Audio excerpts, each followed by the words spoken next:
Welcome back, everybody. Welcome back to another CHERPOW FOMC meeting day, the hypest day of the month. We love them. This is the home of the FOMC coverage. We were doing it years ago before anyone thought it was cool. But hey, join us. This is going to be a really, really spicy day. We're going to get into it. We're going to look at all the charts. We're going to talk about the outcomes. We're going to speculate dubiously. Most of all, we're going to have a great time. Hopefully we see Gina. And I do hear something rumbling. We might have a surprise guest. Hello, everyone. I am TOMPOW, the much more handsome and cooler brother of Jerome.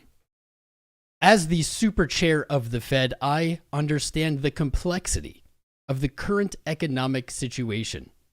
In the current scenario, the Federal Reserve is facing a challenging balancing act between addressing financial stability concerns and maintaining its dual mandate of price stability and maximum employment.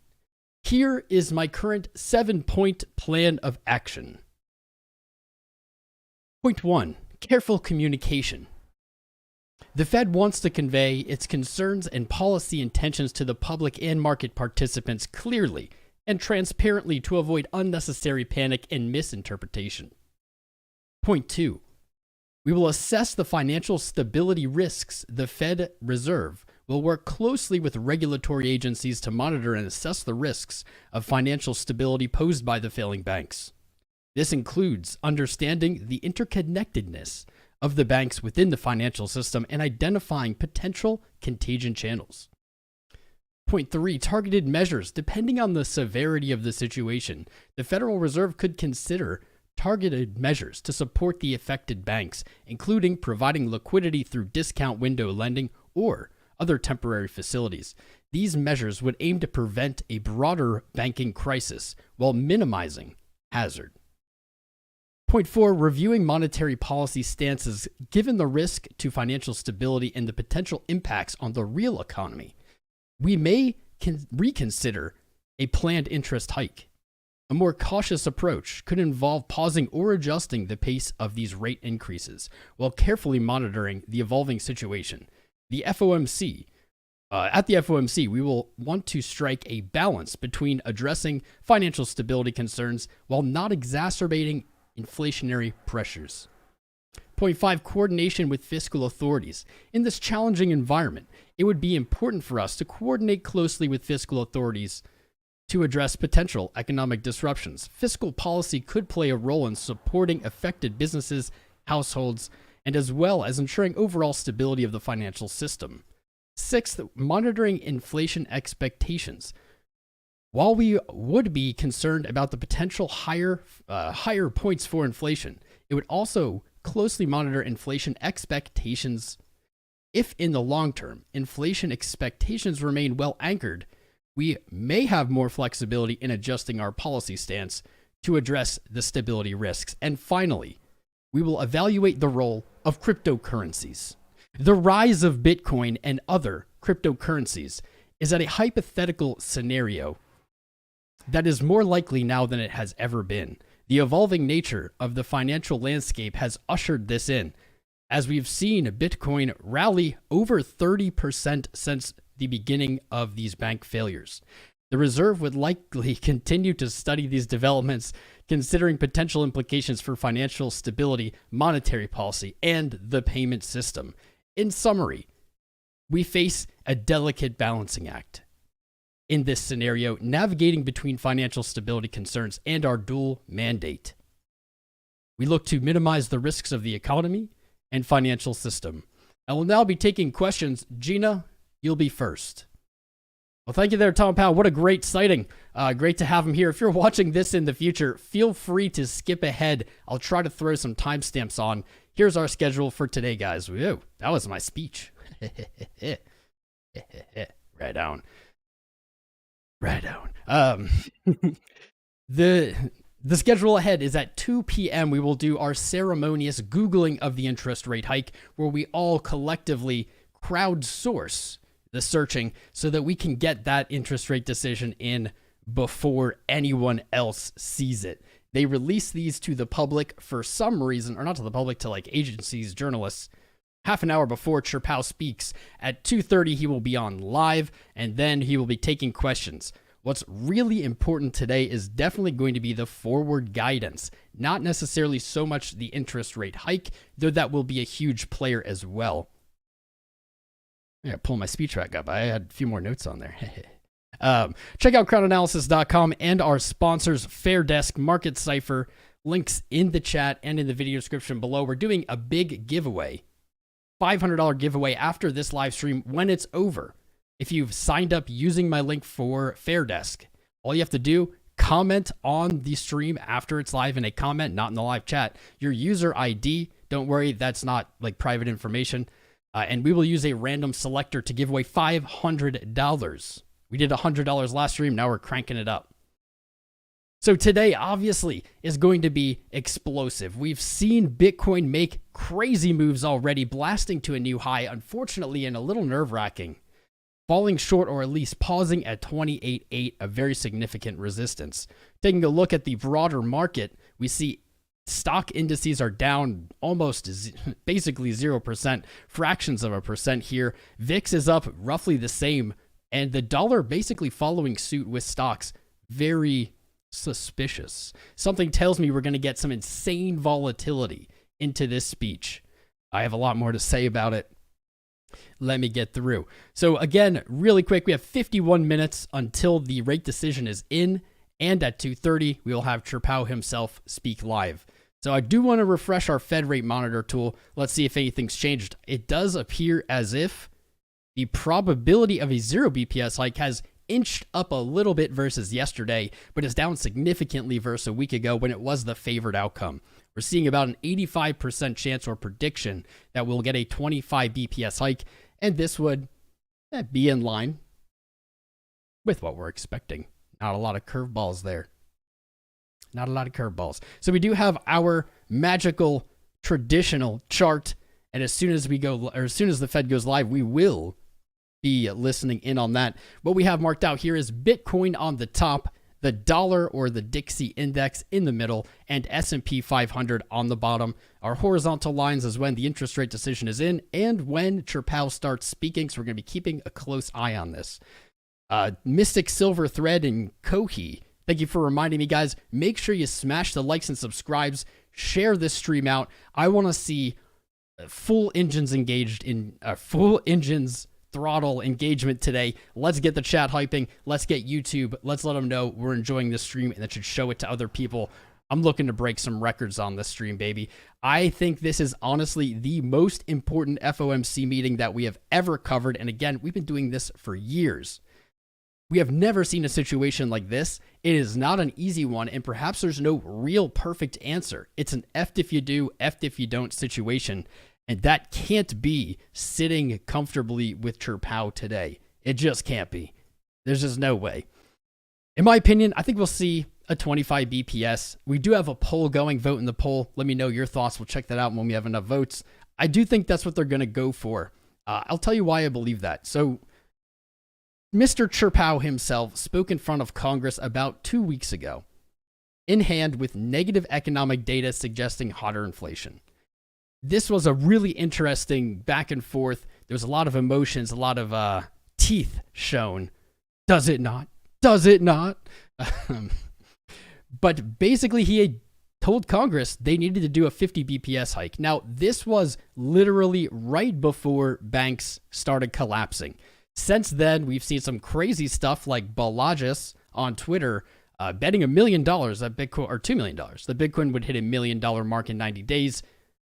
I would love to see it, but I'm not holding my breath for that. But almost immediately, we saw the banking market begin to collapse. But Balajas has posted a lot of great stuff. Whether his prediction is crazy or going to happen doesn't really matter. A lot of the stuff he's citing is very insightful. I do recommend you check out some of his threads. Some of it suggested that the Fed was well aware of the destruction that the pace and rate at which they increased rates was collapsing banks. Apparently, this was known to them, or at least they could tell this was going to happen months in advance. So if Tom Powell made the choices, I would probably roll back rates more along the Elon Musk route of minus 50 BPS. But if Tom Powell was in charge, which he isn't yet, succession, we just have to wait for CHERPOW to get out of the way, and then he'll be in there. I would roll them back with the promise of next month I'll return them. I think this would be the best way to set the economy up. It wouldn't be a huge surprise to people that... check out the 1 hour Lux price action. Drew, I appreciate you for the 10. I will check out Lux Algo. Great indicator, but let me get through. I have to mute these for now. We've got over 2,000, almost 3,000 viewers. Heck yeah! Keep smashing those likes. All right, I gotta get through this. I would then roll them back, but I would use forward guidance to let the markets know this so it wouldn't be a surprise, and then basically go from there, being dynamic, reading what the market's saying. Because essentially the Fed right now, as I said, after if they do, if they don't, they're in between a rock and a hard place. They can't exactly drop rates to zero because inflation will ramp up very, very quickly. Though this would likely be the smartest move, or at least the quickest move to remedy the bank situation right now, as many banks have been overextended on what is considered the safest investment. Apparently not. Funny how that's changed. Bitcoin was the riskiest, bonds were the safest, and that seems to be inverting. That's the real bond inversion. But in addition to ramping up inflation, what this would do is really send a very negative message to markets. This is exactly what they're going to avoid today. Everything in their language. And that's why I say the interest rate decision maybe not as important as the forward guidance afterwards when CHERPOW speaks. Their main goal is going to be to calm and reassure markets. Absolutely.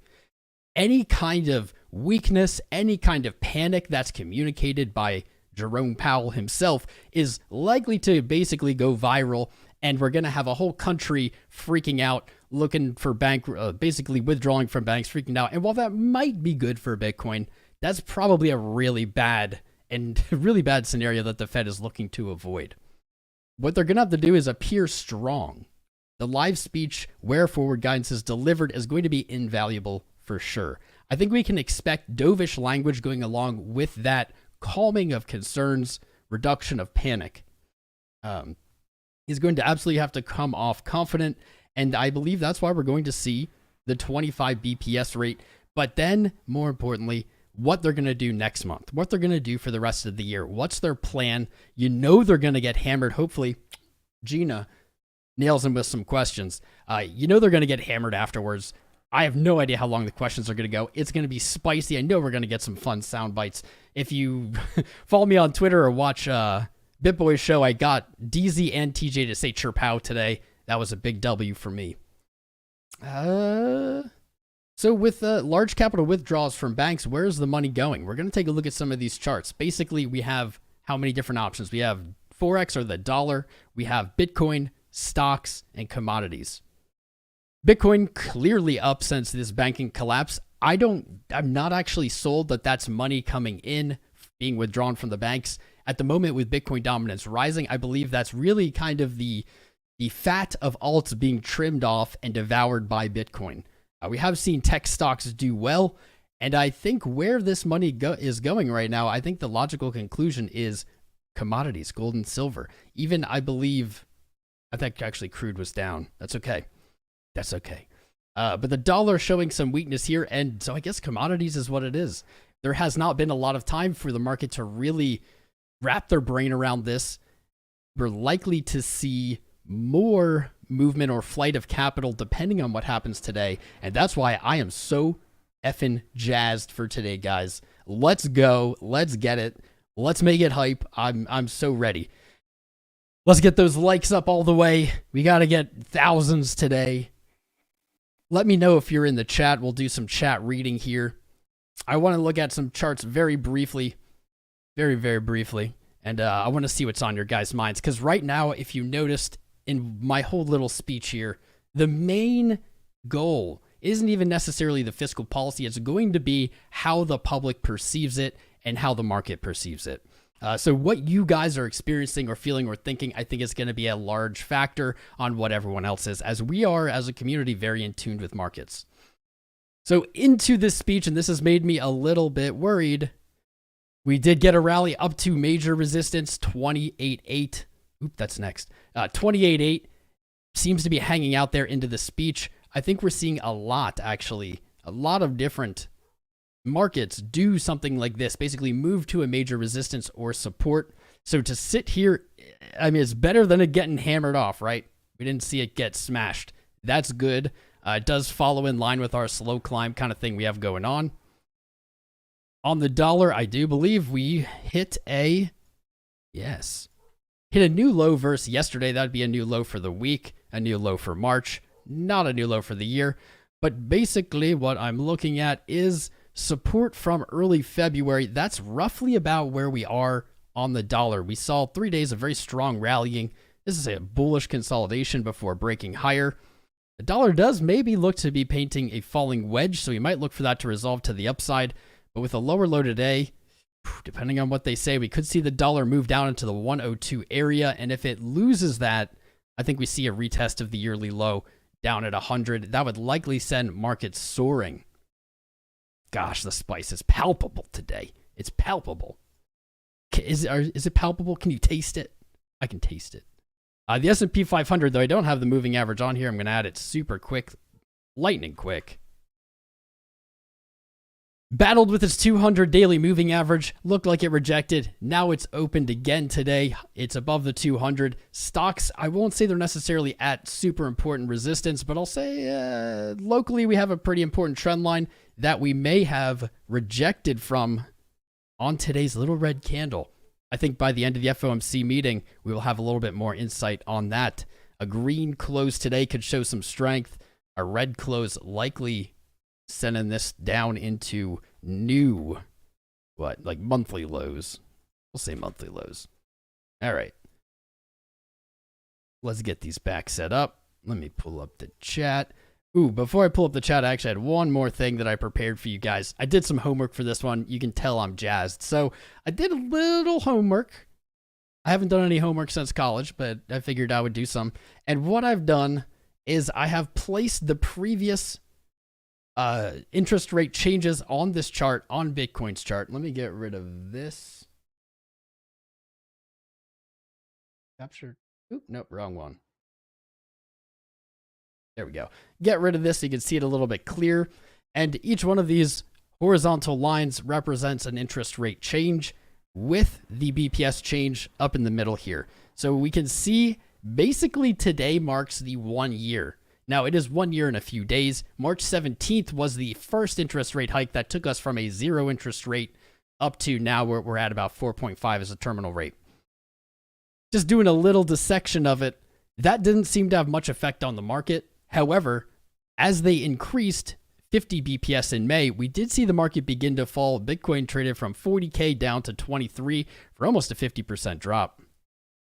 The next 75 BPS, being more hawkish, seemingly had very little effect on the market again. Trading sideways, closing and opening between these changes, roughly at the exact same price. The next 75 BPS, man, this is actually hard to navigate. I'm trying to make it really easy to see. The next 75 sent the market down lower, did not break its low. The one after that, basically a dead cat bounce, we'll call it. 75 BPS dropped us down to 15.5. And then once that slowed down, so here is kind of the secret sauce. Here's the alpha.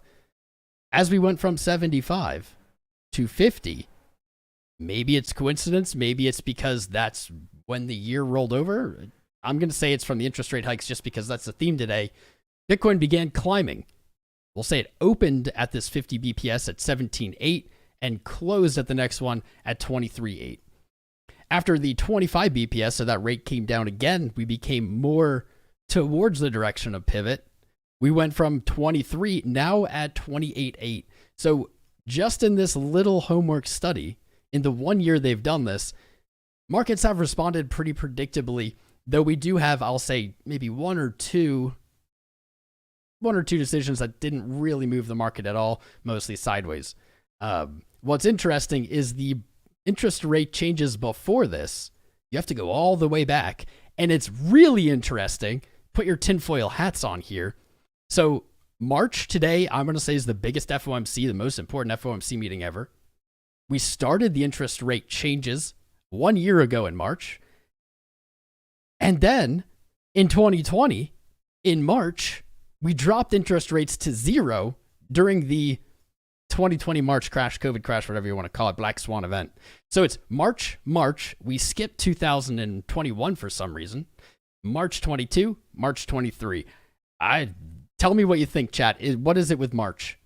I will say March is the last month of the first quarter, so it is, in that regard, important.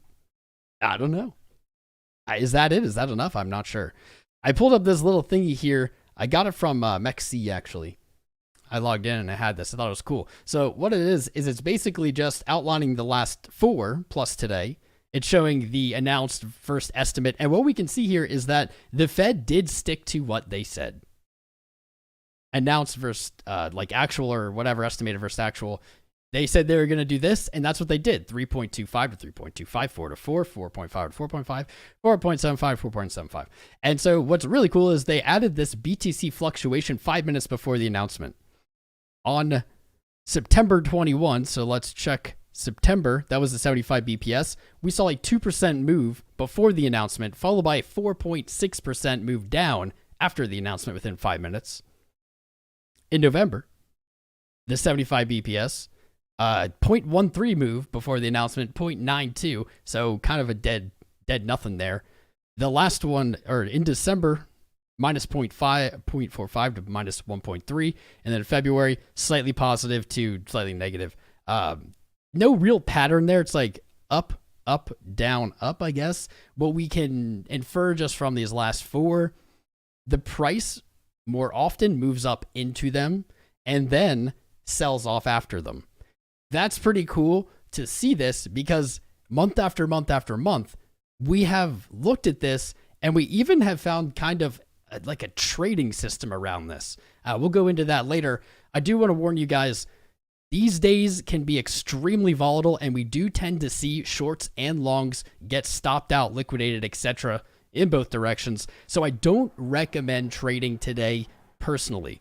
If you do, know your risks, set your stops, etc., practice risk management. But today is a very risky day to trade. And honestly, after most of these, if we look at kind of, I don't know, the 24-hour change, it doesn't really end up moving very far after them. There has been exceptions, let's say the ones earlier in the year, but we've seen pretty much these days close with a high wick and a low wick, doesn't really go anywhere. And so there is a lot of risk. Please be careful, fam. Keep smashing the likes and subscribes.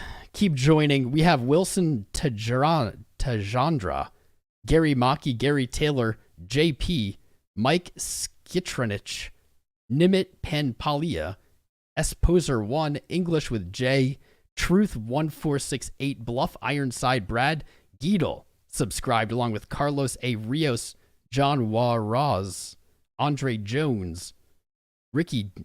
I'm going to get to those super chats, don't worry. Ricky F super chatted 10, so you're talented on so many levels. Ricky F, your flattery will get you everywhere, my friend. Speech was so good.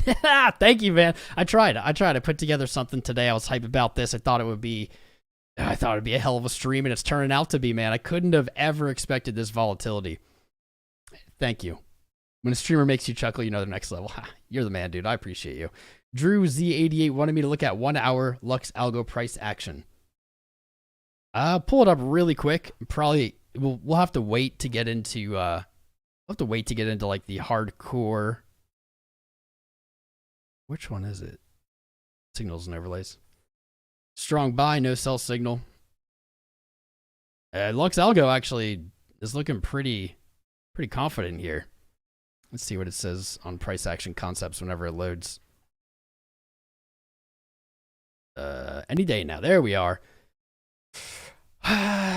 I don't love it. I don't love it because it's just showing us there's lots of liquidity below. So when we see lots of liquidity, we do typically see the market move towards it. For example, 28.8, definitely liquidity sitting there. That was basically the main resistance until like 48K. We've tapped it. We've moved down a little bit. So I tweeted this earlier. You can follow me on Twitter at TomCrownCrypto. Resistance, and this also applies to support, is just liquidity. It's all liquidity, baby. That's why you see resistance and support tapped over and over and over again. What a weird string. Really quick thoughts here on Bitcoin. Beautiful rally. We are now back, and this means the trades I opened got stopped out. We are now back to where the rally began. That's a full retracement. That kind of sucks. Not gonna lie, that kind of sucks. Let's really quick go over our the Tom Crown FOMC trading strategy. So basically, what we see on Bitcoin, and this has worked out many times. Of course, maybe this time it doesn't. Maybe this time it doesn't work, but it's worked out really beyond chance. What we've seen is Bitcoin either uptrending or downtrending into the 2 p.m. publish of the rate decision. At the moment, I'm gonna say this is uptrending. If we sell off really, really hard below 28.1 before the decision's in, maybe we'll say it's downtrending. But for now, we'll say it's uptrending simply because, let's see, the day started here. We hit a new high. We'll say uptrending. Pending, because that could change. So what we see very often is whatever direction it's going into the interest rate decision, we see a reversal from the interest rate decision at 2 to 230. Then when CHERPOW comes on, we see a reversal again. So basically, whatever direction it starts in, it has a reversal and then continues in that direction afterwards. This has worked, I would say, I can't even guess at a percent. I'd say like 75% of the times we've watched this. Ish. However, they're always like marked with some pretty crazy wicks, and oftentimes you just really end up right where you started. It's kind of a blue ball, but that's okay. There's our FOMC trading strat. Let me pull that bag up. Click. Okay, cool. Click. And let's see. Let's check in on our time. I always have to be conscious of the time when I'm doing this because you guys know I can rant, baby. I can rant. There we go. My OCD demands I get those perfect. Perfect. What's up, Crispy Pelican? I'm going to put the alert box back on. Crispy Pelican, Zeratusal, Ayaz Ahmed, Peter Trupp, Nyander23, Monk Sad, Audrey Sova, Malith Danajaya. Wow, we are blowing up, guys. We are racing Bitcoin to 100K. We're taking the lead, or we have taken the lead since last year. And at this pace, we'll get there very soon. So keep hitting those subscribes. Keep sharing the stream, liking the stream, engaging, voting in the polls, etc. Wow, I don't even know if I can shout everyone out. There's so many. It's so hype. It's more hype than I could have ever imagined, and I'm so happy about it. I'm so happy. We've got almost 3,000 votes in the poll. 58% of us are pretty much in the mindset that I'm in of 25 BPS. We'll let that run a little longer. We'll see if we can get like 3 or 4K. You're long now, Tom Powell. Tom Powell says be careful trading today, to be honest. All the OGs are here, Sylv. I'm not joking. It's not clickbait. I think this is the most important FOMC meeting ever. And I've watched them for years. We have watched them for years as a community. I'm expecting 25 BPS, but at this point, almost any outcome is a wild card. Like any outcome. If they pivot, huge wild card, likely markets go nuts. If we see them come in with 0 or the Musk minus 50 BPS, markets will go insane. Like with very high confidence, they'll pump silly. If they come in somehow with 50 or 75 or 100, I have no idea why they would do that. But if they do, markets will go absolutely insane in the other direction. The thing is with doing anything other than a 0 or reduction of the interest rate hikes, the Fed is knowingly nailing the coffin, putting nails in the coffin for different banks. If they continue to do these interest rate hikes, more banks will become insolvent, which will result in them having to provide more liquidity, guarantee more deposits, which then results in what? Whether they want to admit it or not, 1, taxpayer burden, but 2, printing money. They can say all their little jargon, whatever, that they want, saying, oh, it's not printing money, it won't cause inflation. They can say whatever they want. If they're going to potentially bail out U.S. banks, which is, I believe, they have 17 trillion? Correct me if I'm wrong, chat. Let me know. $17 trillion in deposits? I don't think they're going to have to protect all of the deposits, even in the worst case scenario. But that number is so massive. There's not enough money to even cover that. Of course they'd have to print. And when you print, who covers it? The taxpayer and the taxpayer through inflation. It is not a position they want to be in. For years covering these, we have said the Fed is kicking the can down the road. They're kicking the can down the road, and eventually what happens? You run out of road. They were able to, let's say, build some more roads ahead of them to continue kicking the can. But I think as of today, as of 2 p.m. or 2:30 p.m. when CHERPOW comes on, the road is done. We're going to have to see what's at the end of the road today. I'm not freaked out. I'm not panicked. Maybe I should be. I don't know. I'm feeling good today. But, man, this SPICE is going to be another level. So, guys, if you're here, hopefully you'll sit with us. It'll be a long stream. We've got some time to go. But hopefully you'll make it through it. If you have to go during the live, I understand people have things to do. If you could, maybe leave the tab open. I don't know. Maybe leave the tab open. We'll see. What's up, Greg Zilla, Pencil Next? All fried up? Whoa! Oh, fresco? Silva's not kidding, man. Silva's not kidding. We got all the OGs. I saw someone at CryptoFace. Where's CryptoFace? See here? Holy shizzle.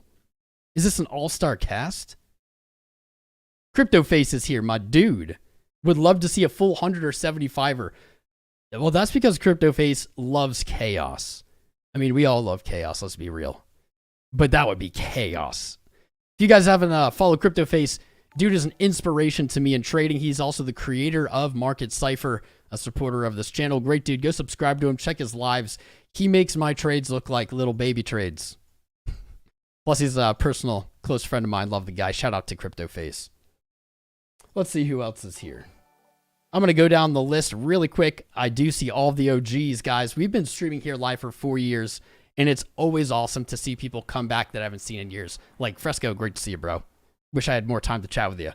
Let's see. We have 420 Bud Monster, Baron Flannel, shout out, my friend. Abdella Ibrahimovic, Adam Buzzard, as always. Alexandressa Leonardo. Alex S. Alexander Beeve, all fried up. Andre Silva, Andrian D. You guys really mix these up for me today. BG, BCN, Lessips, Bean Juice. I like that name. Beatrice Rumford, Ben H, Big Red, Big Chack, Big Tuna Crypto, my man. Billy the Squid, Blink, Bloop Scoop, Bluff Ironside, Brad Geedle, Brand New Hits, Brody Gallant, Broken, Bry Guy EE again, Buffo the Beat, Buy High, Sell Low, Caleb Casual Mining, Cherry City Bullies, Clever Custom Performance, Code 203, Kobe Par, Cortina Bread. I'm going to have to do these fast if I ever want to get through this list, man. It's huge. It's huge. If you're here, let me know. Put something in the chat. Crypto 101, Crypto Crash, Crypto Current Live, Crypto Dom, of course, Crypto Face, Crypto Pup, Crypto Vulture, Crypto Gamer, Cryptonium, DFV, Daddy Zach, Dan Go-To, Dan O, Dark Crypto, Darun Doll, Darren Does Things, David, D Creator, DGen, Diamond Sauce, Digital Asset, DGen, Tiava. This is like a joke at this point. And Downhill. Like I keep trying to go alphabetically, and the list is just getting longer the faster I read it. Draki 15, Draco Elite, Ride Accessories, Arrow 1 Vlogs, Earthling, Erwin Vaughn, Elorm. I'm just doing first names now. I can't do the whole thing. Fernanda, Filippo, Futa Joblus, Funk, Garrett, Gasper, George, Gianni, Glenn Gobbles, Good Looks, Grateful, Gregzilla, Gustavo, Hyasum. I don't know if I can get through it all, man. Hear This Beats, Hex Kid, Holderino, Howard, Hustle, I Am Buddha, I'm My Hero, Anessa, It's Autopilot, It's Your World, Jaylene, Jason Anthony, Jason Caitlin, Jay Boogs, Jimmy Dawson, Jimmy the Goblin, JJ Joe, Joe McGuire, Joe Somerville, Joe Tallman, John Ketchum, John Schaefer, JP Fredo, JT, Jesus. Dude, this is going to be like an 8-hour, this is going to be an 8-hour shout out. CHERPOW will be halfway through his speech by the time I'm done. Let's see how much more I can do. Marky, Marks, Matthew John, Matthew Thompson, Mathis Hummel, Matt Bennett, Mike McCarthy, Mike Seal, Mike Volmer, my man, Mike LSU, Mikos, Monte Mord, Machine Mountain Man, Mr. Hart Teaches, Mr. Investor, Mr. O, Mr. Techno Goody, Masu Mountain Ape, Nate, my boy, Nate Star, Nicholas Silver, Nick Young, Nico, Ninja Glock, Orangey Glad, Pineapple, that's a cool name. Patrick Simpson, Paulo Doyle, Pepsi Wilson, Pizza Slice Token, Rachel Rand, Richard Chow, Sweetheart, Rico S. Dude, I can't do them all. I can't. There's infinite. It just keeps growing. Space Ape, Stavers, Sweaty Dave, Sunny, Sunchip, Suit-Up Girl, Swippo, Saeed, Slyosis, Sylv, T-Bone, TRL, Guide, 10 pence. Maybe we'll try to go from the reverse alphabetical in a little bit. I can't do all those names. It'll just be like 8 hours of me talking. Holy shit, is that a lot of people, guys? You have found the right place. You have found the right place. You have found the right home. We are live here, by the way, virtually every day, bringing you the cutting edge in markets, technical analysis, trading, and especially cryptocurrency. So make sure you subscribe, enable notifications, then go and enable notifications on your phone so you can actually get them. Join the Discord, and man, let's just go. Let's just go, man. I'm feeling the spice. By the way, just to bring it up again, after the live stream, once it's over, comment your user ID number from Fair Desk, our sponsor. Sign up using my link. You have to use my link to be eligible. And we will use a random comment picker to give away $500. That's right. We gave away $100 yesterday. We'll give away $500 today. It's going to be spicy as hell. Spicy as hell. 4,000. I didn't even look at the numbers. 4,400 watching, and we're still 20 minutes away from the rate decision. Mind blown. Holy shit. 1,300 likes. I don't even know what to say. Let's get to 2,000, maybe? Like, what's the next target? We already blew past them all. I have no idea. I have no idea. This is the biggest FOMC ever, and thus, I tried to make it as spicy as I could. I did some homework. Let's take a peek at Bitcoin really fast here. Not loving that 1 hour candle. Not loving it. Has it really been 2.5 hours since we hit 28.8? Dang. Damn, son. Damn. Let's look at the day and the week. Week, still a nice little green. Let's put our weekly open right there on the chart. We're just going to make this green. We're going to put text W open just to remind us. Just to remind. For some reason, I don't have any indicators on here. Keep the subscribes coming. I love it. Market Cipher B is finally, we speculated this on the last stream. Next week, looking to roll into green money flow on the week for the first time since April of 22, almost a year ago. Everything on this indicator looks sharp, looks bullish. Check out Market Cipher. You can use my link, promo code CROWN, no caps. You'll get yourself a discount. It's my favorite trading tool. On the day, let's just mark our daily open too. I mean, at this point, just have a real basic chart here. Let's just say D open. Bring is music to my ears, fam. Bring, bring. Love it. Daily, this is, I mean, the daily is very strange here. We were out of green money flow yesterday, and now we have a lower low on red money flow, despite price climbing up. That's gotta be like a money flow bearish divergence, unfortunately. That's not great. It's not a great sign. It's not a great sign, but it doesn't seem to be stopping the rally as we hit a higher high today. Let's throw on our 200 week. Love you, brother. Thank you for friend. these streams. Thank you.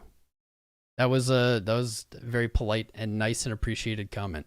Thank you, friend. Thank you, friends. Let's see if this will load. So here's basically what I'm looking at on Bitcoin. Still 200 daily moving average. Daily moving average was tested perfectly at 19.6 on our sell-off earlier in March. We ran up to the 200 weekly again. Looks like it rejected, hit a higher low. Now we've moved higher. The 200 weekly at 25.4 it looks like now. If we do see a retracement, is a great spot to look for it.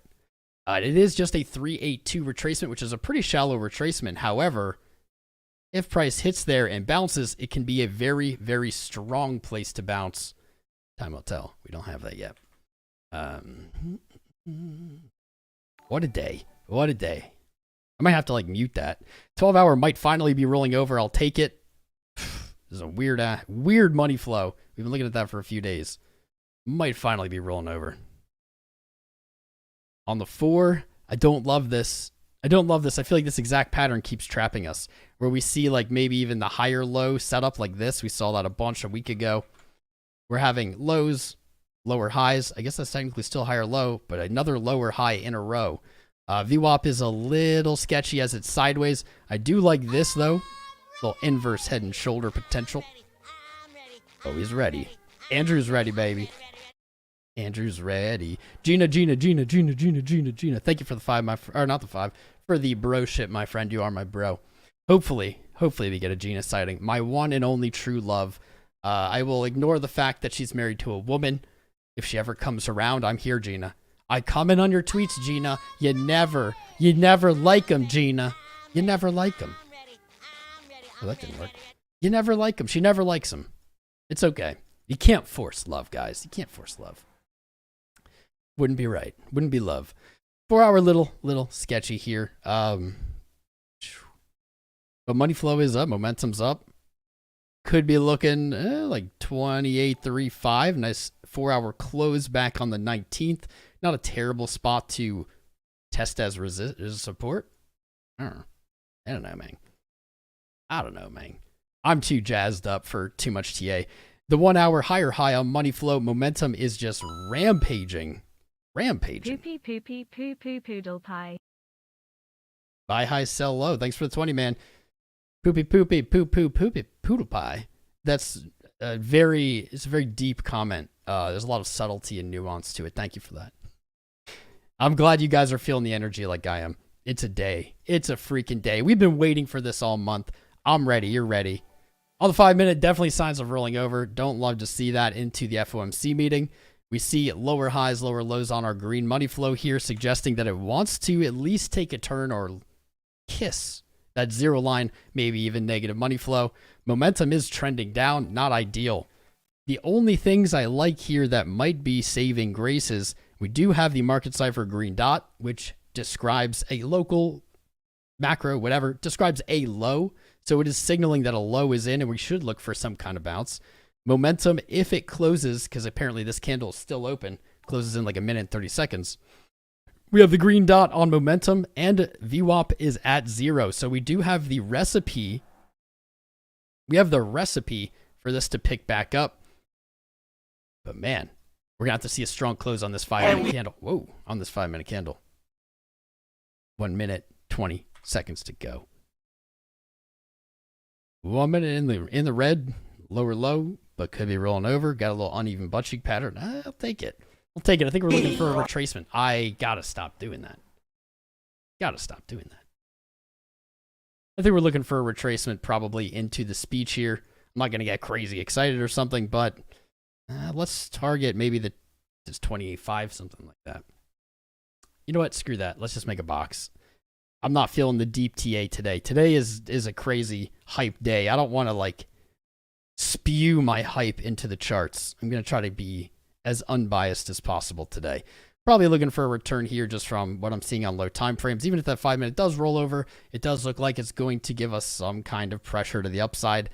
That's really not anything special though. I mean, if it starts right here, basically right at where I was consolidating, this trend line could actually come into play and not be so great. Let's see this.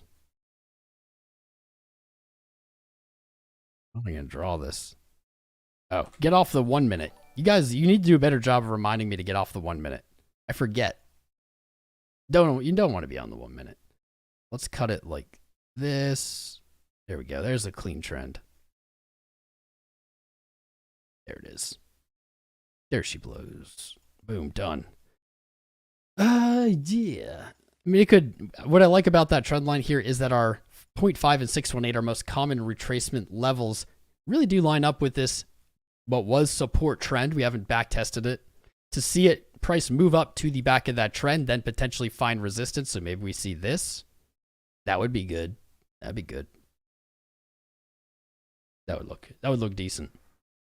That would look decente. Let me see. I know I missed a bunch of stuff. Ari Ginal subscribed. Nice. Michael Flaherty subscribed. Sorry if I butchered that. Crypto Crash, thanks for the 5, my friend. Better 100x short, bro. Oh, I guess we have a little bit of time here. We've got about 15 minutes. This is your 15-minute warning to get up, go grab a beer, grab a brew, roll up, whatever you guys got to do to enjoy the stream. I mean, not that you got to do it to enjoy it, but to make it a little bit spicier. Dang, it closed. No, I moved the stop up on it. So yesterday we did a poll in the chat. We did a poll in the chat yesterday, and I said, guys, pick a direction, long or short, I'll 100x. I have to admit here, I judged you too early. I said, yeah, 75% of us are thinking long. Usually we're wrong when we're that one-sided. That 100x position actually stayed open until roughly, where are you? Until, it looks like 10 minutes ago, maybe while we were live. I think this wick right here. Yeah, this wick low right here. It was up over 250% at these highs when we hit 28.8. It wasn't a huge bet, but wow, well done. Next time, I doubt you guys remind me of that time you hit 250% on 100x. Well done. Much love, Tom. LFG smash that like everyone. No, this is the worst time for this to happen. The camera. No. Why must you torture me? Why must you torture me? Oh, this is not good. Why is it doing this? Oh no. Oh no. This is the worst thing to ever happen, ever. The camera is having issues. I'm going to try to resolve it. I'm going to try to resolve it in the background. But let me keep trying to do content. What's up, Jeremy Wells, Crypto Kush, Daniel Nason, Tommy, Gallardo, Logan Sparks. I like that name. You sound like a pop star. DJ Simply Nice. You sound like a pop star too, my friend. I missed some super chats by Solo. Gina. Whole Digital. Thanks for the 5, my friend. 9 minutes ago. Curious, what are your thoughts on the DOT as a project? Honestly, it's just kind of in alignment with all the other coins, in my opinion. I'm not really a hyper on it.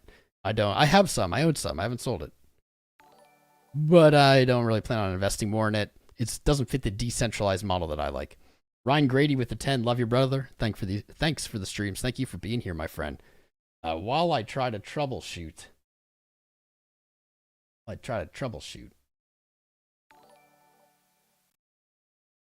Video camera.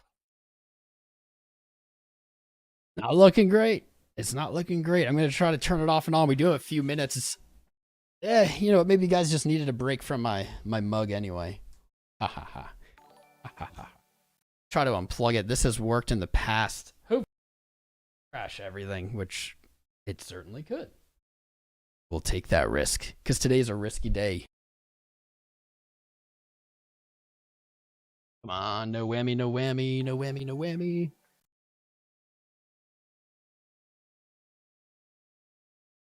Oh, I think I fixed it. Yes, I did. He is the king of troubleshooting on the fly. Mr. FOMC Tom Crown. TOMPOW himself. Fixing it on the fly. There we go, baby. There we go. I did it. I saved the stream. With your help, I saved the stream. We are back. Yes. All right. Please don't do that again, camera. Thank you. Appreciate it. I don't know why it does that. I have no idea. It just randomly decides to freeze. If it happens again, you'll just get like, hopefully I'm like this when it happens or something. That'd be nice. All right. We have less than 10 minutes to go until the giant, massive interest rate decision is out. Less than 10 minutes. That's not good. Why is right click not working? I'm having troubles. This is how you know this stream is like, it's like amateur professional, semi-pro. We always have hiccups, but that's what gives us that genuine feel, right? That's why you guys tune in every day. We're live here every day, and you're here because of the genuine feel. So we have 4,400 votes. Dude, the viewership today is insane, but it is completely justified because this is by far, in my experience, and I will say I might not be a monetary policy expert, but I am a CHERPOW expert and maybe the utmost CHERPOW expert in the world. And my senses are telling me today is going to be the craziest day ever. I cannot wait. Usually I'm hyped because the streams are hyped, but today I'm hyped because what they're going to say today is going to have crazy impacts, and that can always be true. But today there's no way around it. There's There's no decision. There's nothing the Fed can do today that doesn't tip the balance here. Nothing. Even doing nothing tips the balance. It's wild. Tom Crown, the Kelly. best live FOMC coverage. Let's get it. Hit the live and sub everyone. Thank you, Kelly. Appreciate you, brother. You're a good dude, Kelly. Thanks for being here, man. Thanks for being here. I just hope that Gina shows up. That's really my only hope. Moon incoming, says Von de Hayes. I would like a moon. I would like a moon. I'll reassess here really quick. Let's reassess. So it's been a little bit and we have only a few minutes. Now is a good time to prep your Googles, but we'll do that when we're at like 5 minutes. So we were at the beginning of this stream. I wish I marked what the beginning of the stream was. Right here. Let's mark when we started. There we go. 1 o'clock. All right. Not me a time level. Anyway, that's where we started. And basically, as I was talking, I was saying the trading pattern that we've seen during these events, that we've basically, I don't know, reverse engineered just by watching them over and over again and speculating. I said, I'm a little nervous that we're up here at this resistance, at this 28.8, because what we tend to see is whatever trend we're in, reverse after the interest rate decision, then reverse again. And so what that would have implied is if we were up, we likely would have seen a sell-off. And then as CHERPOW spoke, we'd likely see a rally. Luckily, this is weird, a little bullish selling for you guys. Does it not? $1 trillion coin. I sound like I have Tourette's. Not making fun of people with Tourette's. But now that we have sold off, this is now more kind of downtrending into the interest rate decision. If we had entered it right there at 28.8, I think we would have gotten a harsh rejection. But as we approach it, it looks like we're kind of downtrending. So let's look for that reversal in between the time that it's out and CHERPOW speaks. And then reversal again, likely just returning us to the mean. And someone's ready, baby. Someone's ready. Who's ready? Are you ready? Loading name is ready. Spice incoming. Right on, brother. Wow. Wow, this, I didn't even mark it, or I didn't keep it. Look at this TA. We were just looking at this literally minutes ago, saying, looking in this zone, maybe even a back test of the trend line we just looked at. Bam, it's right there. This is not making it easy, man. This is not making it easy. Now we're back to the mean before it starts. This is maybe because this is so important. And this one actually is going to have big impacts. Maybe it'll trade differently. I do want to remind you guys, trading today is extremely, extremely risky. Volatility during these is wild, and while in the past we have successfully kind of navigated the price moves with some confidence, that does not mean that we will be able to on this one. And if any of them are going to break the mold, in my opinion, it's this one. So be very, very careful. You know what? In solidarity, I won't even open up fund positions during it. I know, it's a big L. It's a big L. But I won't even open up fund positions because I don't want to encourage that today. This is a really weird time.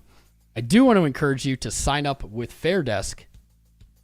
Look at the pinned comment at the top of the chat. Also, check out the links in the video description below. You can sign up using them to support the channel for free. But pinned comment, we're going to be giving away $500. I guess we'll announce the winner at the next live, so that'll probably be like Saturday. Oh, wait, no, today's Wednesday? Friday. Take tomorrow off. You need a day of rest after this hype. But we'll announce the winner on the next stream, probably Friday. $500. All you have to do, sign up with my link. You have to, or else you're not. It won't be eligible. And then in the comments after this live stream, you can put a comment. Actually, you know what? Put a comment. And then under that comment, put your user ID. I'll use a random comment picker, and someone will win $500. So LFG fam. LFG fam. Let me see if the volume's good on this. That's looking pretty good. There we go. Ooh, we bumped up to 5,300 viewers. Now we're back down to 4,900. I think we're breaking records today, fam. What do you guys think? It's looking juicy. Well, we have a minute. Make sure also join Discord, like, subscribe, etc. You know the deal. I don't need to tell you guys. You know the deal. So, pull up the official clock. It is 1:56 and 8 seconds. So we only have a few minutes until this is published. here's the thing. They don't tell us. I don't understand this system, but this is just the way they've done it. At 2 p.m., in just a few minutes, the Fed, I assume, releases the decision to news outlets or journalists. I don't know. We tend to see Bloomberg, we tend to see CNN be the first to report on these. And so what we do, going into 2 o'clock, so 1:59, we all pull up a Google tab. Everyone who wants to participate, be part of the fam, be part of the excitement, pull up a Google tab, and we're going to type in, use a different iteration, because if we all type in the same thing, we're not going to find it, right? We're all just going to find the same thing. I'm going to write Fed interest rate decision March 23. Sure, there's mine. Very important caveat. Go up to tools anytime. We're going to put past hour. So at 2 p.m., everyone will have their keywords typed in. And what we'll do is we'll just refresh. And we refresh. And we refresh. I should stop doing that. I don't want to tempt fate with my connection. And basically what we'll look for is any published by a reputable news source that is published after 2 p.m. because it cannot be published before 2 p.m. as they don't have that information yet. So we can see results come up 4 minutes ago, 5 minutes ago, and they'll kind of seem like they have the answer, but they don't. What we do is everyone put in chat, when you find it, the decision and the source. If you just put the decision, no one's going to care because anybody could just type anything. You need to put a source. We'll confirm it. It's just a fun activity to do while we burn the time. Let me keep this clock up. We're coming up on 1 minute 58 or 1 hour 58. So we now have just under 120 seconds to go. And we can see, let's pull up the full thing.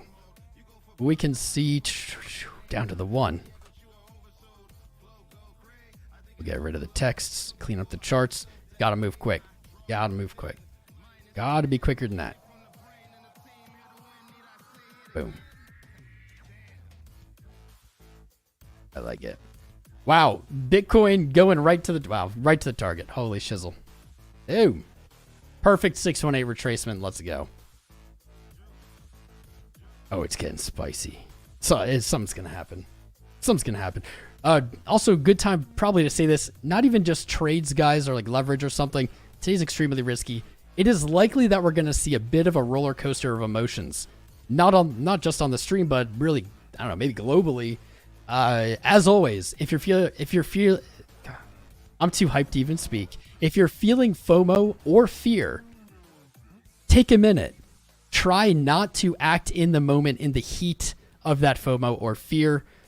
99.9% of the time, you're going to make the wrong decision. My advice is always get your mind off of it. Take a walk. I don't know, go play some video games. Build a birdhouse. I don't know, whatever it is that gets your mind off of it.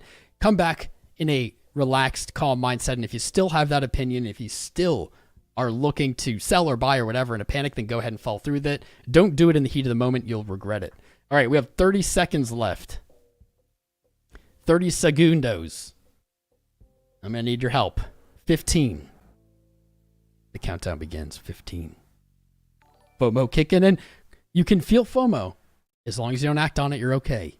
We have 8 seconds. 5, 4, 3, 2, 1. The decision is published. It may take a second for anyone to actually report on it, but start refreshing, guys. Start refreshing. Refresh. Refresh. Bitcoin's going a little silly, breaking through. Although, no, maybe not going silly. The dollar taking a dive. I love these. Dude, I love these streams, man, because it's just like on cue this stuff happens. Dollar taking a dive. Bitcoin blasting past our expectations. I see 25 on CNBC. Chairman term. Stocks are pumping above 4K on the S&P 500. The dollar is taking a nosedive. Bitcoin trading to a new high today on the exact minute. This is why we're live here. Every FOMC meeting, guys. It's so freaking hype. We have a new high on Bitcoin for the day. Stocks look like, man, we're going to have to zoom out. Woo, I'm getting alerts. Bring the spice. Let's get a pump song. Watcher Guru's not a source. Maybe he is. I don't know. He's a whale. But no, I don't even know who he is, actually.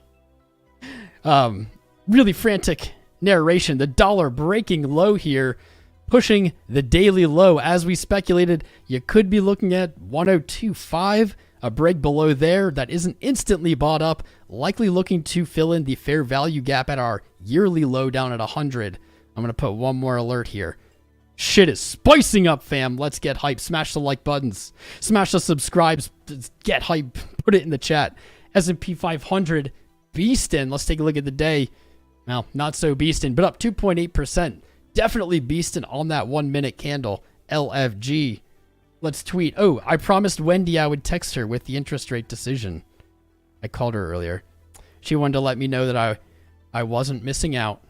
Not going to NFTLA. Here we go. 25 BPS. 25 BPS. There we go. Texting Wendy. I'm done. There we go. Done. Beast in here on a 1 minute candle. 0.5%'s pretty damn big for stonks. That is for sure. The dollar in 1 minute has dumped 0.35%. That's a big move as well for stocks. Bitcoin pulling a rodeo here. Hitting a new daily high. Falling down to 28.2. And that's going to be not quite a new low for the day, but definitely a new low. I'll say pre-FOMC new low. The spice has already begun. It's already begun. Let's go into our CHERPOW FOMC analysis. So, I hate to say it, man. Not as always, but God, feels like always. We'll say green candles rally like on the turnover of the candle. And now what are we seeing? Potentially that whipsaw reversal into the CHERPOW meeting. This is a double-edged sword. If we get this, then we would look for a reversal after he begins speaking. Crazy price action. Holy shizzle. Holy shizzle. Look at this. This hourly candle is not even 4 minutes old. It's already traded to a new daily high. And, I don't know, we'll say like local low, something like that. Oh, that'll work. That'll work. I guess we confirmed 25 BPS. I didn't tweet about it, but I should tweet about it. Good news. We're seeing crazy volatility as we always do. That's why we cover these guys, because it's the most fun day. This is why I warn you or caution everyone against trading today. This volatility will get you wrecked if you're not careful.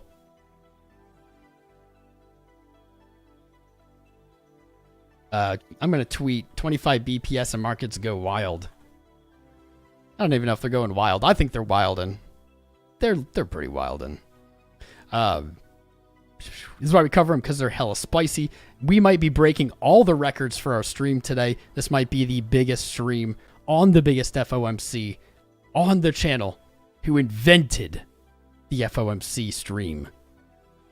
That we did. So, there we go. 25 BPS and markets go wild. Everyone's going to tweet that. Who cares? I just had to join in on the fun. Here's the Twitter link. It is in the chat if you want to retweet or like or comment. Here we go. Ooh, dollar pushing down lower. Stocks pulled back. Bitcoin pulled back. They do look like they're coming back to their highs. This might be a little bit of a curveball. This might be a curveball. Not quite one-sided price action. It's been extremely one-sided at these previous meetings.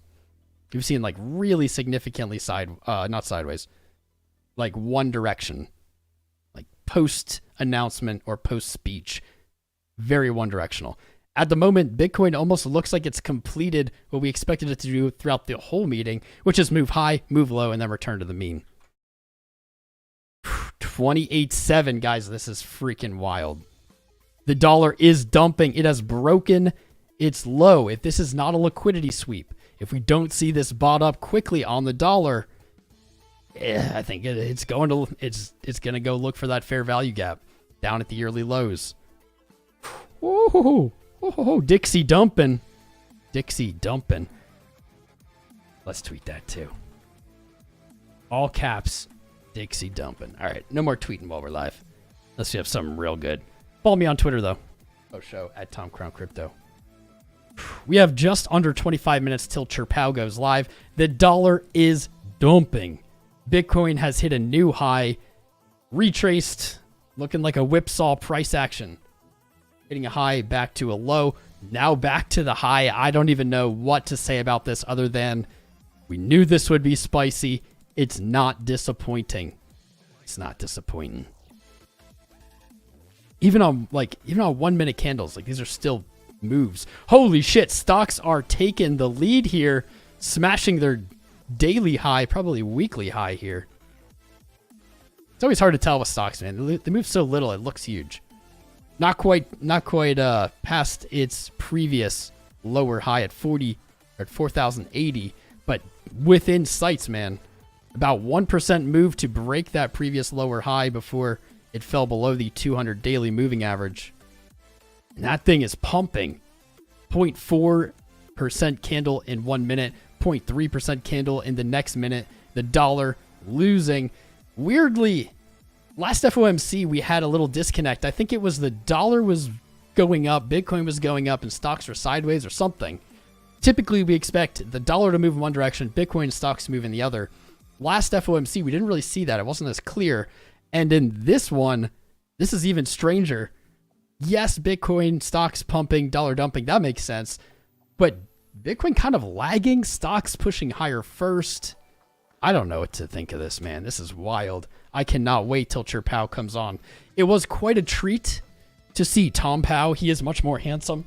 Not quite as knowledgeable about monetary policy, but like definitely more handsome, definitely cooler, definitely a bigger streamer. Yeah, 6,000 live viewers right now. That's a stream all-time high. That's a record. That's a record. Hell yeah. Hell yeah. This is awesome, guys. This made my whole month. Whew. Everyone who's new, make sure you join the Discord. In about 20 minutes, we're going to have CHERPOW live and then the Q&A. And I'm telling you right now, you think this is spicy? The interest rate decision just came out. It was 25 BPS as predicted by seemingly almost everyone at that point. It was 25 BPS. We saw crazy price action. If you think that's big, wait till CHERPOW speaks. Just wait. We got about 20 minutes. One slip up, one wrong word could send everything into just such a spice spiral. He's going to have to build confidence. He's going to have to look strong. And it's definitely not going to be easy or as easy as it would have been going into this now that the dollar has broken that range low. We do see green candles. It could still get bought up, but at this point, it hasn't been yet. That's spicy. That's a spicy meatball, man. What a good day. What an awesome day. Where is your Soblox profile, man? Cheeky smiley face. What's up, cat? Oh, that's Crow. I think I get the Soblox with the thing Cat's working on. Crypto Crow, my guy. If you guys have never seen Crypto Crow, OG. This is like the guy I was watching before I started streaming. OG. Crypto Crow, that's his YouTube. Been here forever. Great dude. Working on a bunch of projects. I think Soblox is one of them. Check him out. Check him out after the live.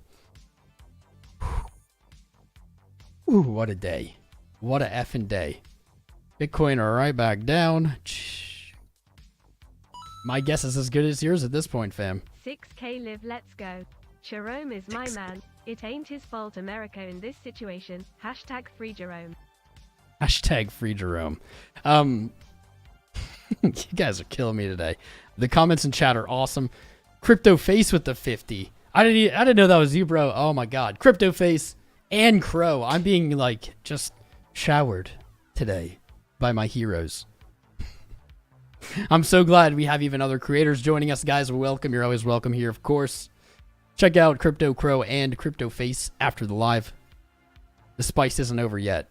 So we have now under 10 minutes. What's up, Mark S? Under 10 minutes till CHERPOW himself speaks. That's enough time.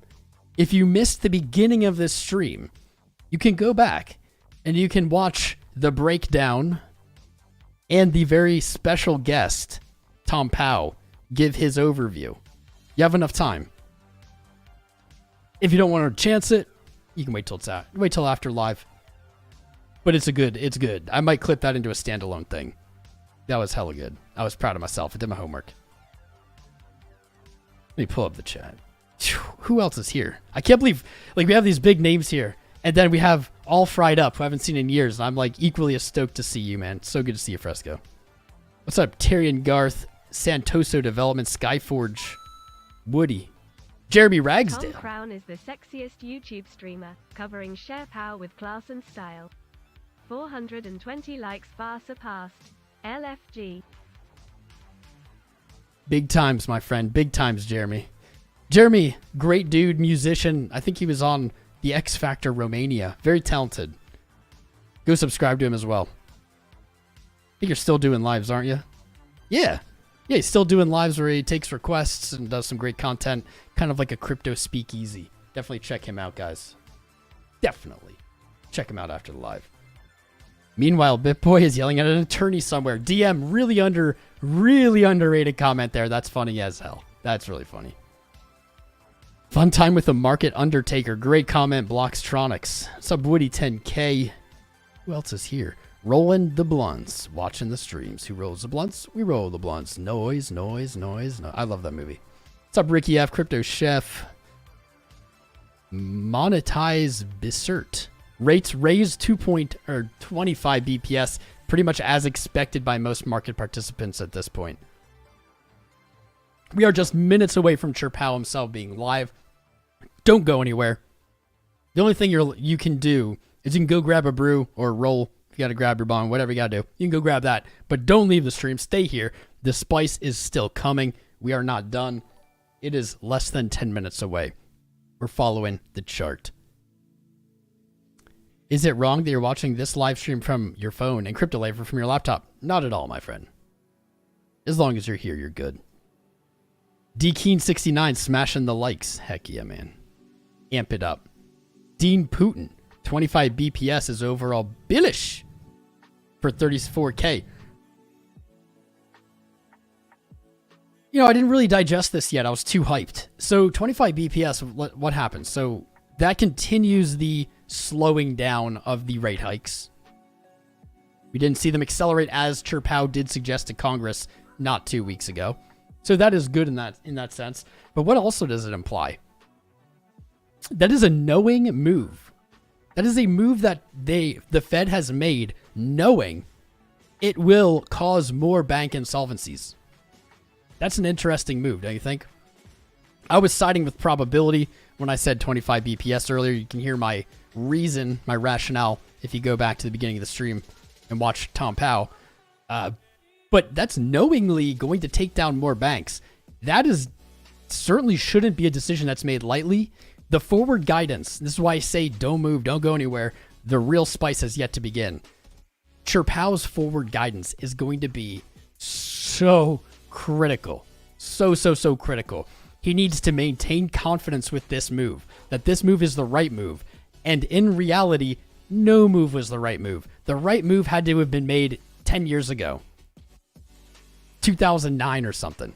Like, we had to have made the right move many a many moon ago. There was no right move here. What are you going to damage? You're going to damage banks, or you're going to let inflation continue or let it run hotter? It's a lose-lose.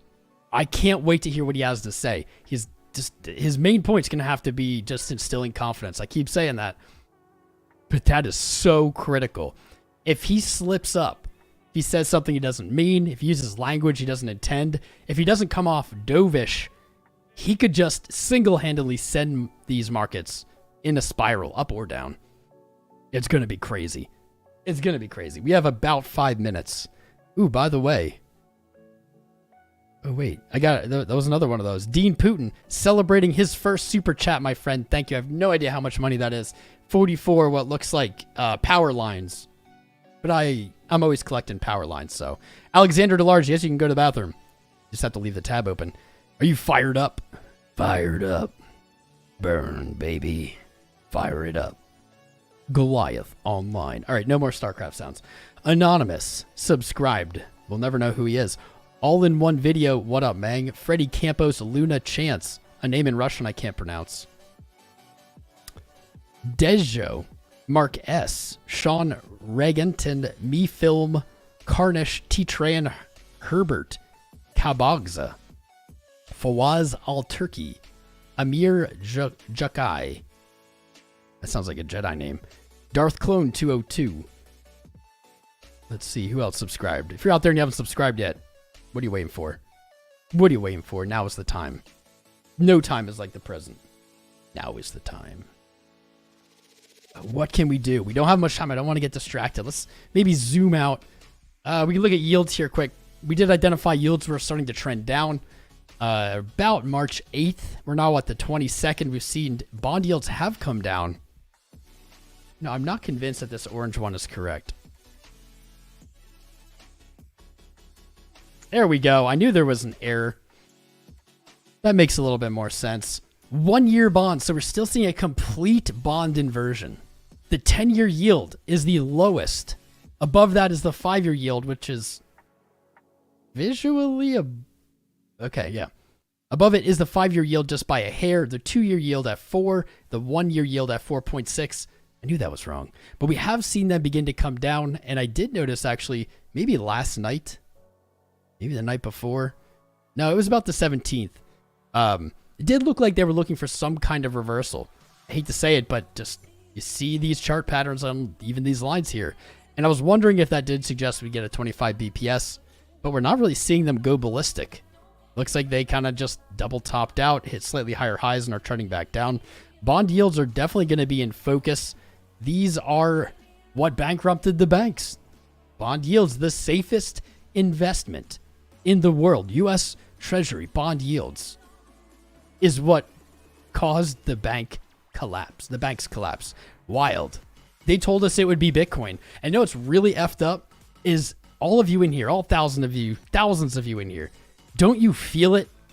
Don't you feel that they're, say that if we did 25 BPS points, we are going to see more banks struggle. If more collapse, doesn't it just feel like it's all lining up for them to say, look, it's crypto's fault? Even though there's no way anyone with any brain would compare the two. We can't even say banks were making risky investments because they weren't risky. They weren't they were the safest investments, supposed to be guarantees, basically. Certainly not crypto's fault. It's just an alternative. Just the alternative. Oh, what was I thinking? I can feel that coming, though. It's a bunch of BS. Oh, we didn't update this, so I shared this on BitBoy, I don't know, a week ago. Price was at 24. CHERPOW dumpster fire decisions. CHERPOW. Can I get a CHERPOW in chat? Dumpster fire decisions. Honestly, I don't think there was any option. It was 25 or 0 or a million or negative million. And, like, you could have rolled back interest rates to 0. That would have helped the banks stay afloat. But that would have sent markets, I think, kind of panicking. Any, really big move today. That's why I can't wait to hear what he has to say. I feel like he's going to say something that's going to make markets real excited. I don't know if it'll be bullish or bearish, but I have a feeling he says something. There's a lot of pressure today. I did share this on BitBoy. This was my bullish take. I said this is what I honestly think is going to happen. Right around here, I believe it was the 15th. We have broken. We haven't touched actually 29.6 yet. Those numbers aren't random. They are fib extensions here. This doesn't have to play out exactly like this, but following this path as it has held so far, we are looking for a pullback at some point. Likely to the ascending trend as support that was tested as resistance. Bouncing there, doing a bump and run, very bullish setup, likely to propel us into that 32 area. But so far, we're on track. Things look decent. I did want to update on CME. CME has completely filled its gap now. With precision. Look at this. Wick low, wick high. Completely filled. So if we zoom out and readjust, re-examine, we have now completely filled one of the gaps left from last year. That's hella spicy. Hella spicy. Let's get rid of that. Let's keep those there just for now, though. We have left behind 2 gaps. I'll have to update this. From the 13th, we have a gap from 20.3 to 21.1. Been there. On Friday's close into Monday's open, we did create a very teeny tiny, it's a gap for ants. It's a gap for ants. I'm going to get rid of that one. Oops. Gap for ants, 27.155 to 27.3 below us. So with that fill, this is the new CME map. We have 2 gaps below, 3 gaps below. That's interesting, actually. This is a dynamic I didn't think of. By filling this gap and leaving a tiny one below, previously we had 2 gaps below, 3 gaps above. Now we have 3 gaps below, 2 gaps above. Pretty spicy. We have one left over from the previous bear market at 9.6 to 9.8K that has gone untested. Above we have 34.4 to 36, we'll call it. And then farther above, 52.2 to 53. And as I like to say, I guess this is technically the truth and technically not the truth. It's really just for funsies. The biggest gap of them all stands above 69 to infinity. That's the biggest gap. But there's your CME update. We did fill it. What do you guys think is next? Do you think we go to 35 or 36? Do you think we go to the little gap we left, just a few days ago first, then go up? Or do you think we go and fill 20.3? We should make that a poll. My brother, Mohammed Shaban, gifting out memberships like a champ. That's not the first time, Mohammed. I see you, brother. Thank you. Appreciate you. The chat appreciates you. You are doing the good work. What do you guys think? Let's make a new poll. I'm going to close this one out with almost 6,000 votes, the highest voted. The most votes. I have to... We can't play through all those sounds. I got to just take that sound off. With the most votes we've ever gotten in a poll on a stream with the most live viewers we've ever had, we are breaking our records left and right. Wild. Most of us are looking for 25 BPS. We were right. Sweet. But I do appreciate your honest answers. So let's do this. Why can I not? I'm too jazzed. My hands are shaking. My heart's pumping. Which CME Bitcoin gap fills first? Let's do 30. Do 34.4. Do 35.9. Wait. All right, we still have 7 minutes. I have to keep like my eye on the time. Cannot miss it. 230.95. I'm not even gonna like count the 27 one because I think it's so small. It's just not an exciting answer. So let's do 20.3 to 21.1. There we go. Done. I think I should get Pickle to do the polls for me going forward. I think I can give him rights to do that. All right, there we go. Permissions. Dollar looking a little floppy here with a very shallow retrace. Bitcoin looked just like, I don't know, a child doodled something. It's like a child's drawing.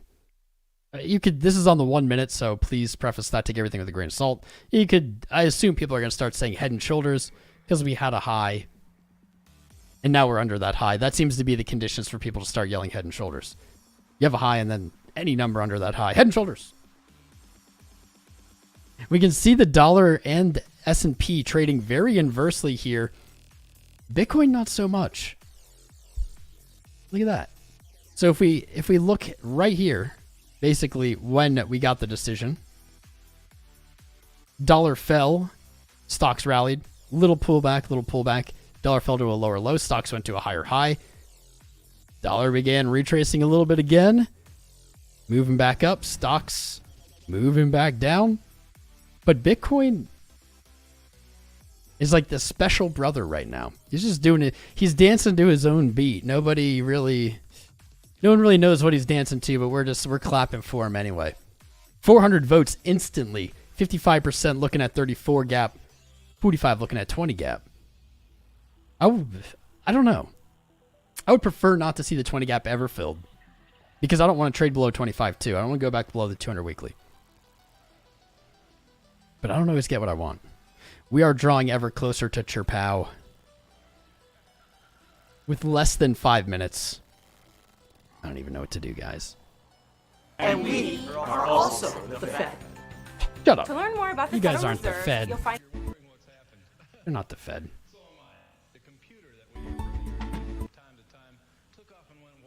And we are also the Fed. It's just gonna keep doing that. All right, we'll let that simmer. Let me just read the chat for a few minutes. Great time to like and subscribe. Great time to join the Discord when we have a few minutes here. Also, wonderful time to check out our sponsors in the video description below. Sign up with Fair Desk so that you can enter the $500 giveaway after the live stream.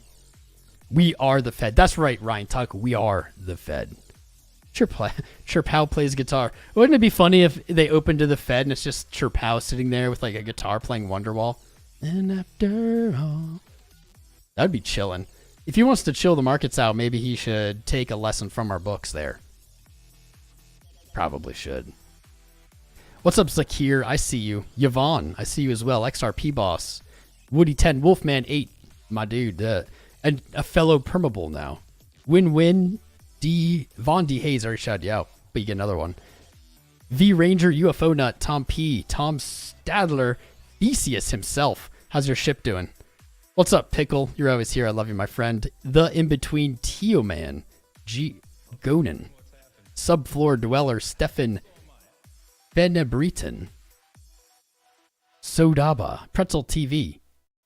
I'm using Pretzel Player. Poober Kitty. That's a funny name. Rudy Poo, another funny name. Rutted Coffee, Ryan Tuck, Sheepy, SK Iza, Skidmore for Less, Lulu, Magnus Larson. Guys, I really did try. There are so many. There's so many names. I can't get through them. I'll lose my voice. But know that each and every one of you is special. What's up, TOMPOW? You missed him. TOMPOW was here earlier. Guy sure is handsome. Hope I get to meet him someday. All right, going into warming up, getting into the... Oh, that's at the wrong time.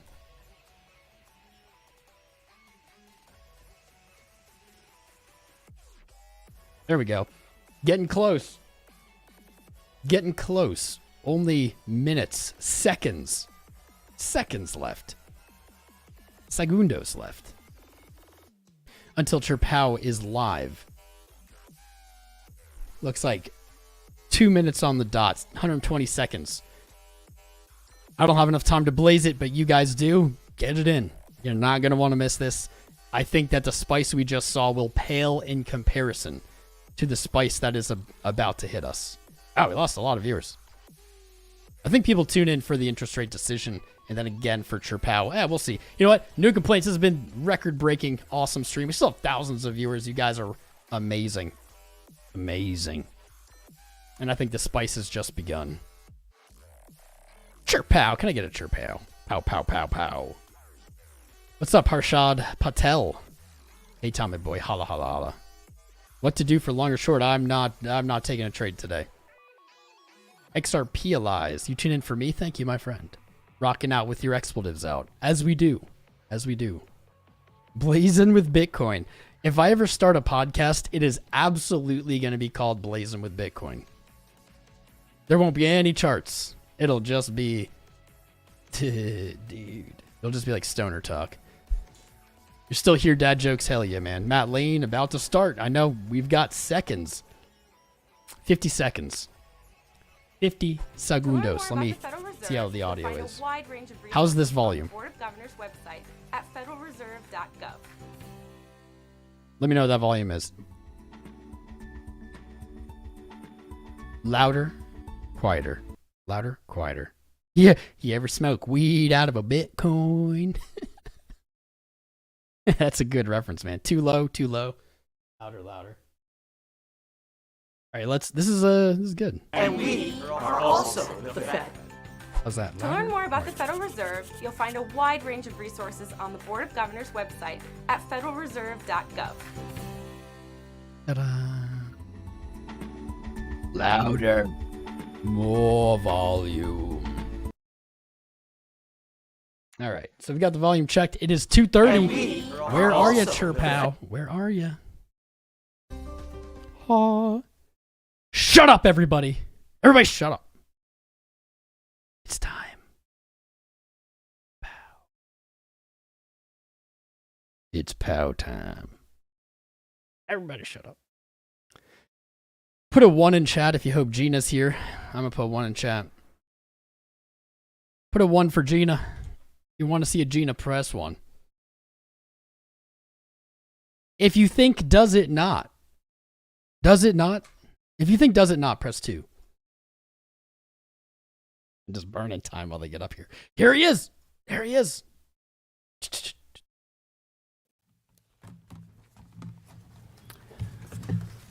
Good afternoon.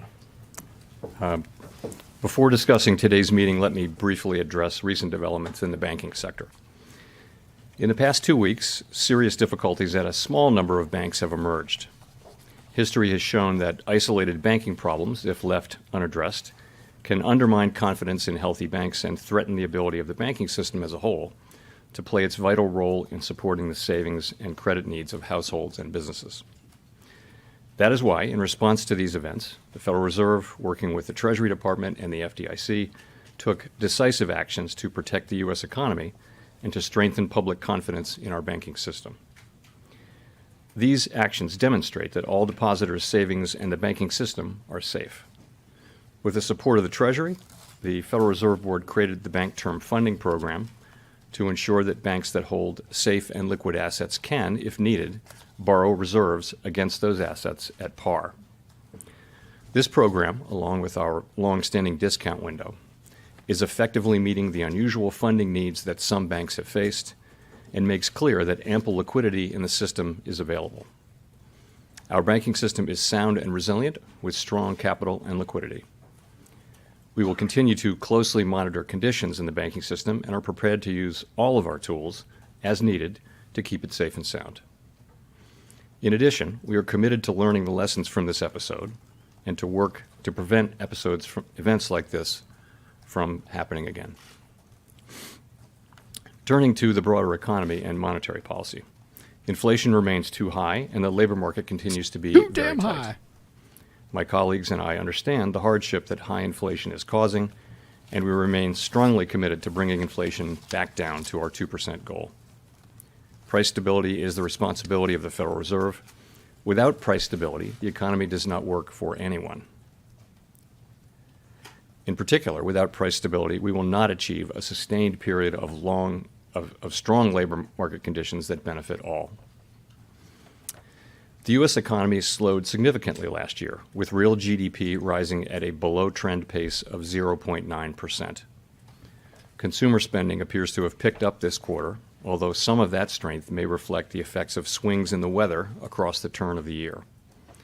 In contrast, activity in the housing sector remains weak, largely reflecting higher mortgage rates.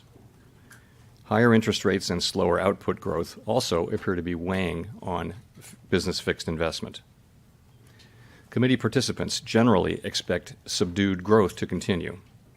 As shown in our summary of economic projections, the median projection for real GDP growth stands at just 0.4% this year and 1.2% next year, well below the median estimate of the longer-run normal growth rate. And nearly all participants see the risks to GDP growth as weighted to the downside. Yet the labor market remains extremely tight. Job gains have picked up in recent months, with employment rising by an average of 351,000 jobs per month over the last 3 months. The unemployment rate remained low in February at 3.6%. The labor force participation rate has edged up in recent months, and wage growth has shown some signs of easing. However, with job vacancies still very high, labor demand substantially exceeds the supply of available workers. FOMC participants expect supply and demand conditions in the labor market to come into better balance over time, easing upward pressures on wages and prices. The median unemployment rate projection in the SEP rises to 4.5% at the end of this year and 4.6% at the end of next year. Inflation remains well above our longer-run goal of 2%. Over the 12 months ending in January, total PCE prices rose 5.4%, excluding the volatile food and energy categories. Excluding those, core PCE prices rose 4.7%. In February, the 12-month change in the CPI came in at 6%, and the change in the core CPI was 5.5%. Inflation has moderated somewhat since the middle of last year, but the strength of these recent readings indicates that inflation pressures continue to run high. We're dumping. The median projection in the SEP for total PCE inflation is 3.3% for this year, 2.5% next year, and 2.1% in 2025. The process of getting inflation back down to 2% has a long way to go, and is likely to be bumpy. Oh my. Despite elevated inflation, longer-term inflation expectations appear to remain well anchored, as reflected in a broad range of surveys of households, businesses, and forecasters, as well as measures from financial markets. The Fed's monetary policy actions are guided by our mandate to promote maximum employment and stable prices for the American people. My colleagues and I are acutely aware that high inflation imposes significant hardship as it erodes purchasing power, especially for those least able to meet the higher costs of essentials like food, housing, and transportation. We are highly attentive to the risks that high inflation poses to both sides of our mandate, and we are strongly committed to returning inflation to our 2% objective. At today's meeting, the committee raised the target range for the federal funds rate by a quarter percentage point, bringing the target range to 4 3/4 to 5%. And we are continuing the process of significantly reducing our securities holdings. Since our previous FOMC meeting, economic indicators have generally come in stronger than expected, demonstrating greater momentum in economic activity and inflation. We believe, however, that events in the banking system over the past 2 weeks are likely to result in tighter credit conditions for households and businesses, which would in turn affect economic outcomes. It is too soon to determine the extent of these effects, and therefore too soon to tell how monetary policy should respond.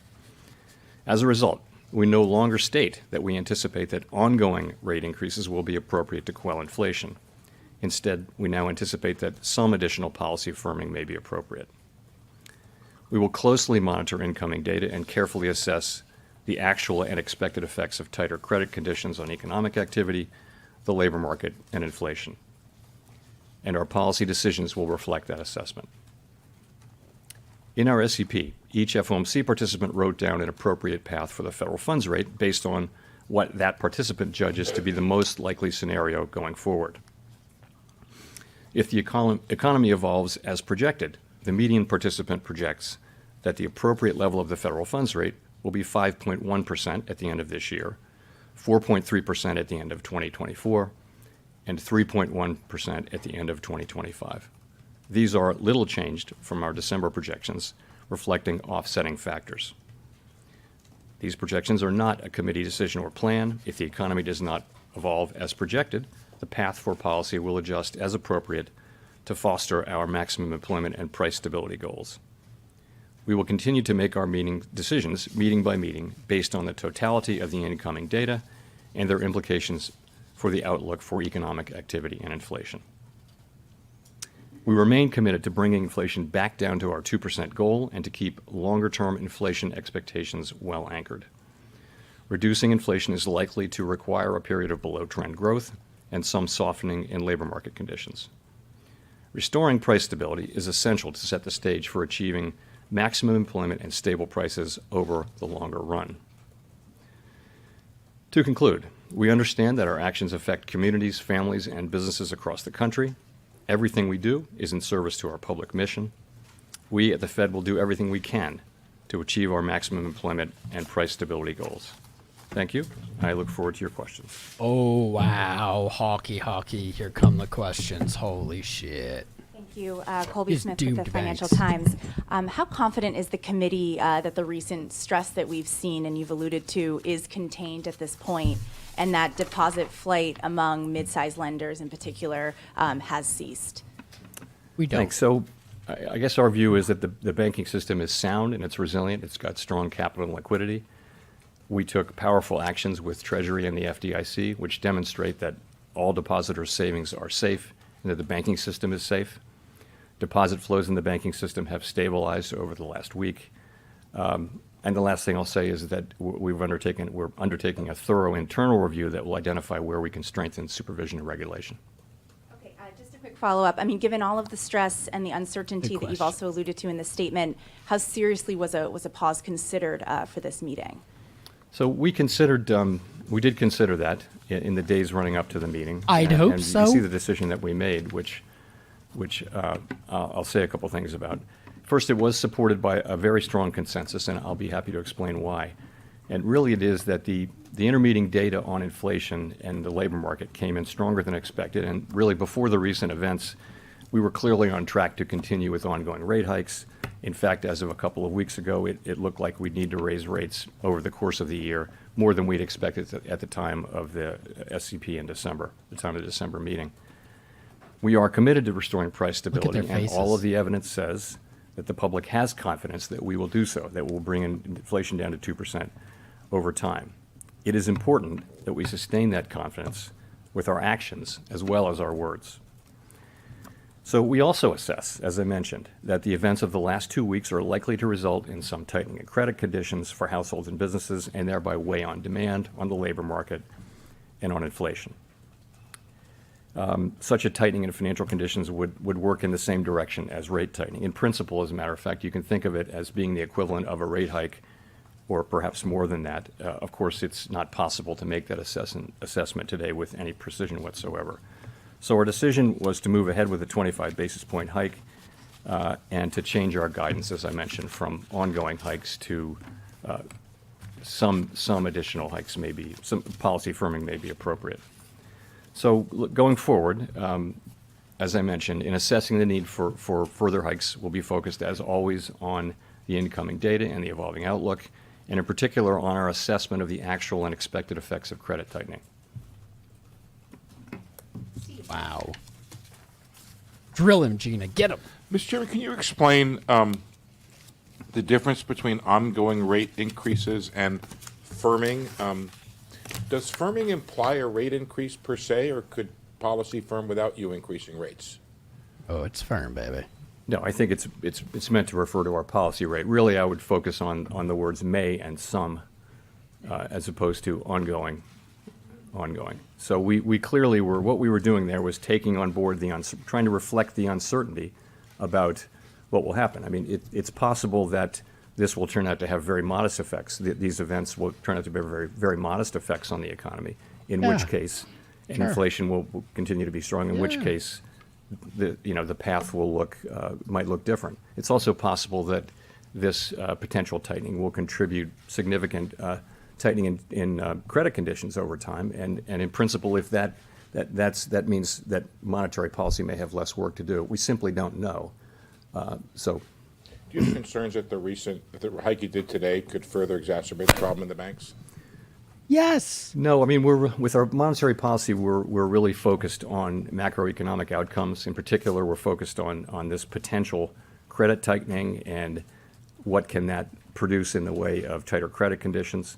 I think when we think about the situation in the banks, we're focused on our financial stability tools, in particular our lending facilities, the discount window, and also the new facility.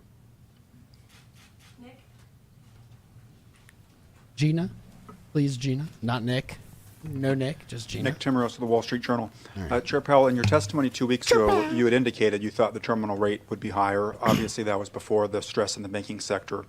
And I realize there's a lot of uncertainty, but can you explain at all to what extent your forecasts or those of your colleagues or those of the board staff incorporated today a material tightening of credit availability because of the stress in the banking sector, or are you waiting to see it in the data before you incorporate that potential tightening into your forecasts? So, we've just come from an FOMC meeting, and the people who write the minutes will be very carefully counting. But I'll tell you what I heard. What I heard was a significant number of people saying that they anticipated there would be some tightening of credit conditions, and that would really have the same effects as our policies do, and that therefore they were including that in their assessment, and that if that turned out not to be the case, that in principle you'd need more rate hikes. So some people did reflect that in their SEP forecasts. I think there may also just have been, remember, this is 12 days ago. We're trying to assess something that just is so recent, and it's very difficult. There's so much uncertainty. So December was a good place to start, and we wound up with very similar outcomes for December. And in a way, the data in the first part, the first 5 weeks of the intermeeting period, pointed to stronger inflation and stronger labor market. So that pointed to higher rates, and then this latter part, kind of the possibility of credit conditions tightening, really offset that effectively. To follow up, have you considered at all whether your primary tool, the funds rate, is going to be enough to sustain the kind of tighter financial conditions that you believe will be necessary without doing significant damage to the banking sector? Have you, for example, considered changing reserve requirements, selling assets out of the system, open market account, as a way to better achieve tighter financial conditions that don't accelerate deposit erosion, for example, from banks? You know, we know that we have other tools in effect, but no, we think our monetary policy tool works, and we think, you know, many banks, our rate hikes were well telegraphed to the market, and many banks have managed to handle them. Victoria. Yes, Gina. Hi, Victoria Guida with Politico. I wanted to ask, you, along with the FDIC and the Treasury, the Fed Board decided to invoke the systemic risk exception to allow uninsured depositors to be protected at these two banks. And I was just wondering if you could speak to why that decision was made. Was it purely a confidence issue, or was there a concern that there would be some sort of economic contagion or financial contagion from the failure of these banks? The issue was really not about those specific banks, but about the risk of a contagion to other banks and to the financial markets more broadly. That was the issue. Okay, and then can you also, just to follow up, can you speak to the role that you will be playing in the Fed's internal investigation on its supervision and regulation? So Vice Chair Barr is of course leading that review, and Vice Chair Barr. He's responsible for it in his capacity as Vice Chair for Supervision. I realized, you know, right away that there was going to be a need for a review. I mean, the question we were all asking ourselves over that first weekend was, how did this happen? And so you know exactly how it happened. what we did was early Monday morning we sat down and said, let's do this, and he was obviously going to lead it in his capacity. So I don't, you know, my role was to announce it, and I get briefed on it, but I'm not involved in the work of it. Gina. Yes, Gina, not Howard. Not Howard. Hi, Chair Powell. Howard Schneider from Reuters. So I want to go back to your February press conference. You mentioned the word disinflation, I believe, 9 or 10 times, a process that you felt was, I forget the word you used, but gratefully underway or something like that. Is disinflation still occurring in the U.S. today?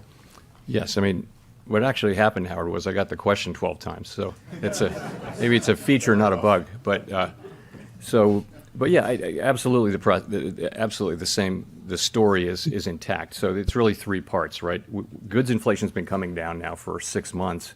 It's proceeding more slowly than we would have liked, but it's certainly proceeding.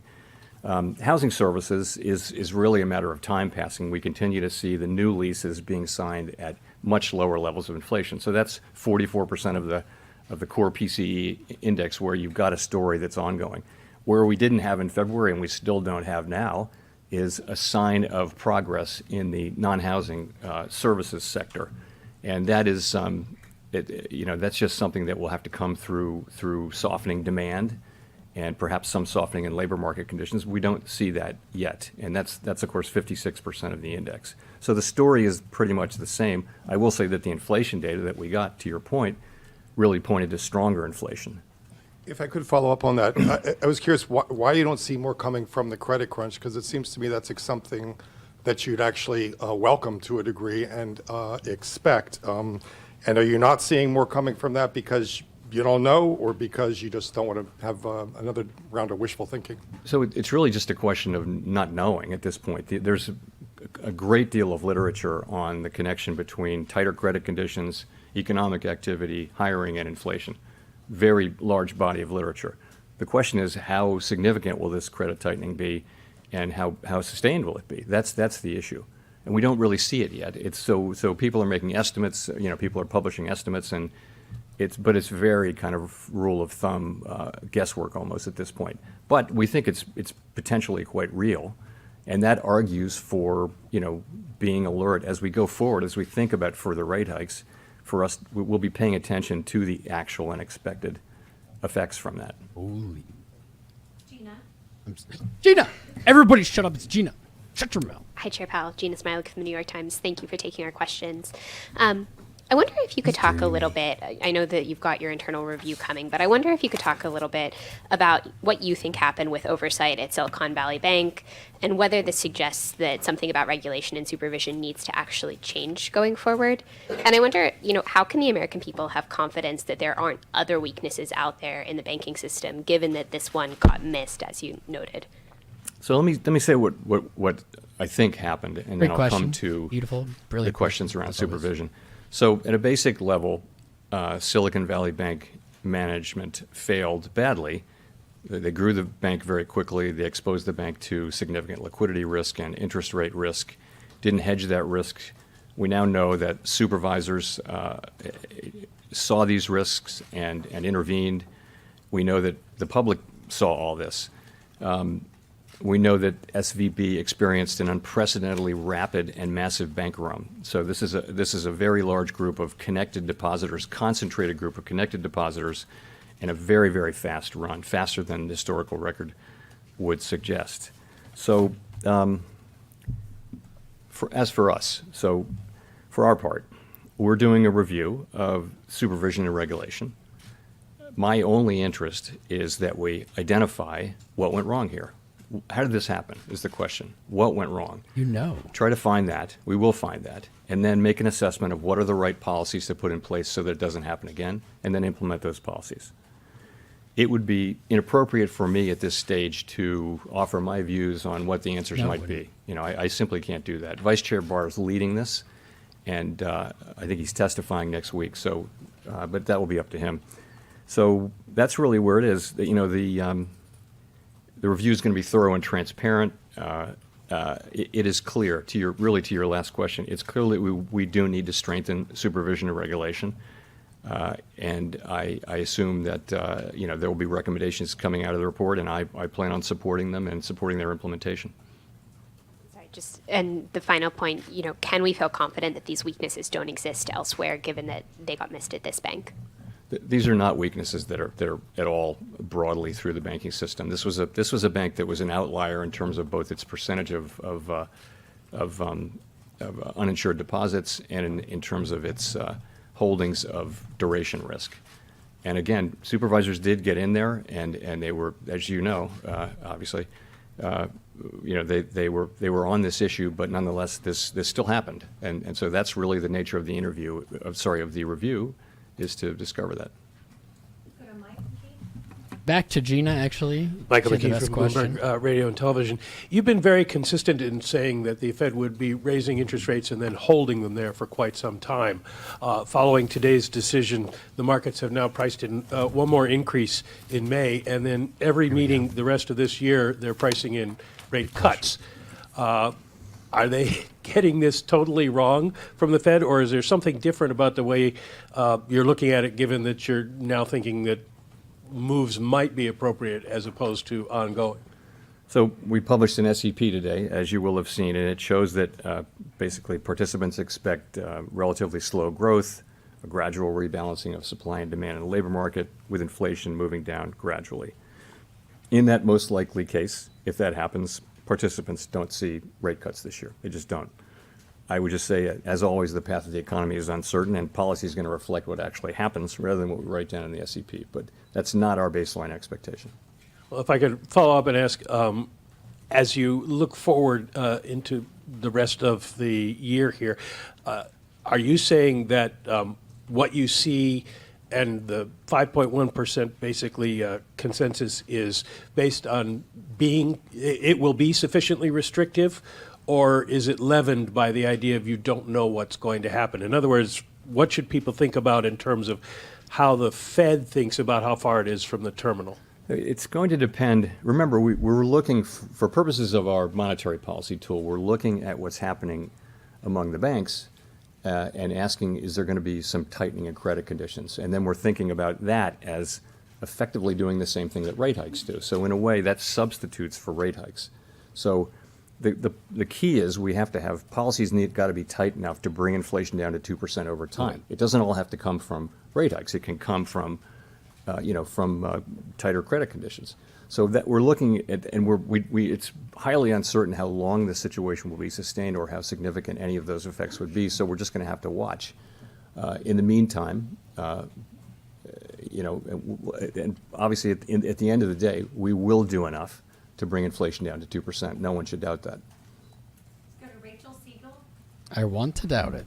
I do doubt it, actually. I do.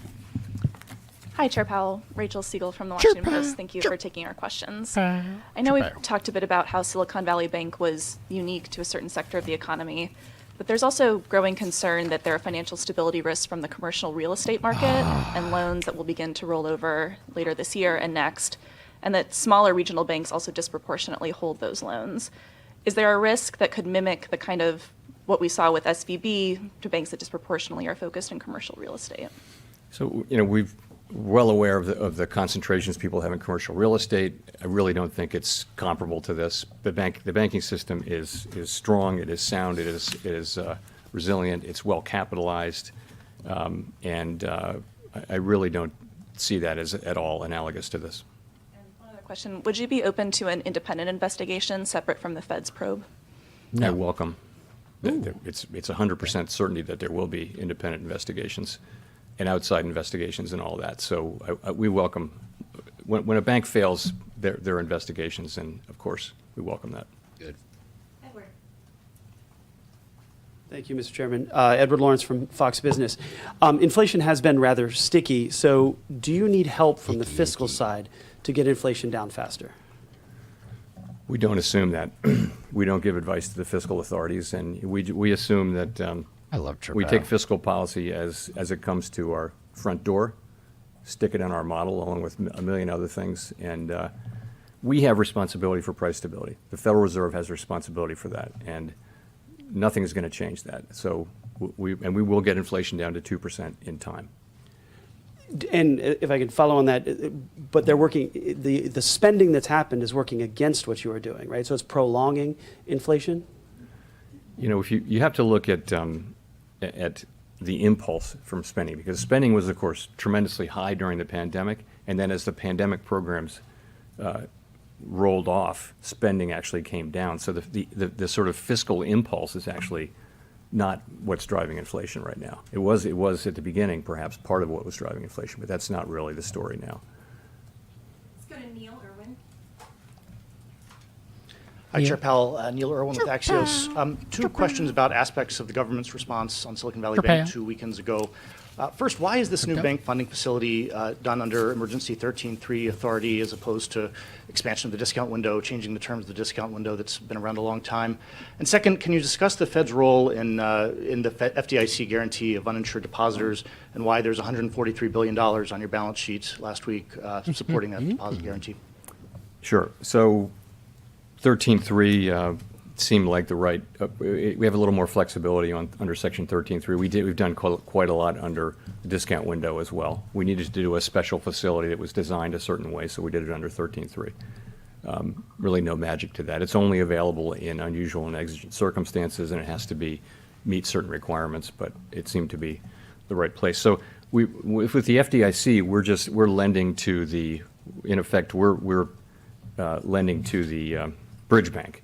So that's where the funds came from, and it's a loan that's 100% guaranteed by the FDIC, so there's no risk in it for us. Chris Rugaber. Thank you, Chris Rugaber at Associated Press. The SEP suggests one more rate hike, as does the change in the language in the statement, in which suggests that you're perhaps nearing the end of a cycle of rate hikes. Do you feel, though, that if inflation remains high, you'll be able to resume additional hikes as needed, or have you somewhat tied your hands here with these signals about rate hikes coming to an end? No, Thank you. Absolutely not. No, if we need to raise rates higher, we will. I think for now, though, as I've mentioned, we see the likelihood of credit tightening. We know that can have an effect on the macroeconomy, on demand, on labor market, on inflation, and we're going to be watching to see what that is. And we'll also be watching what's happening with inflation and in the labor market. So we'll be watching all those things, and of course we will eventually get to tight enough policy to bring inflation down to 2%. We'll find ourselves at that place. Kyle. Hi, Chair Powell. Thanks for taking the question. Kyle Campbell, I love it. They American all say Banker. it. Chairpow. I have a couple questions about the balance sheet. Mhm. First of all, I'm curious at what point the financial supports that the Fed is extending through the discount window and through its enhanced lending facility might be at odds with the objective of reducing the balance sheet. And I'm also curious what your thoughts are on not just the availability of reserves, but the distribution of them throughout the banking system, and at what point you might be concerned about it being scarce for certain banks. So, so people think of QE and QT in different ways. So let me be clear about how I'm thinking about these recent developments. So the recent liquidity provision that has increased the size of our balance sheet, but the intent and the effects of it are very different from when we expand our balance sheet through purchases of longer-term securities. Large-scale purchases of long-term securities are really meant to alter the stance of policy by pushing up the price and down the rates, longer-term rates, which supports demand through channels we understand fairly well. The balance sheet expansion is really temporary lending to banks to meet those special liquidity demands created by the recent tensions. It's not intended to directly alter the stance of monetary policy. We do believe that it's working. It's having its intended effect of bolstering confidence in the banking system and thereby forestalling what might otherwise have been an abrupt and outsized tightening in financial conditions. So that's working. In terms of the distribution of reserves, we don't see ourselves as running into reserve shortages. We think that our program of allowing our balance sheet to run off predictably and passively is working. And of course, we're always prepared to change that if that changes, but we don't see any evidence that that's changed. Katarina, great name. Hi, Chair. Katarina Saraiva with Bloomberg News. Good night, then. The minutes of the January-February meeting, the last meeting, indicate that you discussed the possibility of runs on non-bank financial institutions and the impact of large unrealized losses on bank portfolios. Can you talk a little bit more about that discussion, kind of what was talked about in light of that? And then why didn't the Fed do anything about that at that point to ultimately prevent, what happened this month? I mean, to be honest, I don't recall the specifics of that. It's quite an interesting 7 weeks, but I will tell you though that there have been presentations about interest rate risk. I mean, it's been in all the newspapers. It's not a surprise that there are institutions that have had unhedged long positions in long duration securities that have lost value as longer term rates have gone up due to our rate increases. So that's not a surprise. I think, as you know, as is now on the public record, the supervisory team was apparently very much engaged with the bank repeatedly and was escalating, but nonetheless what happened.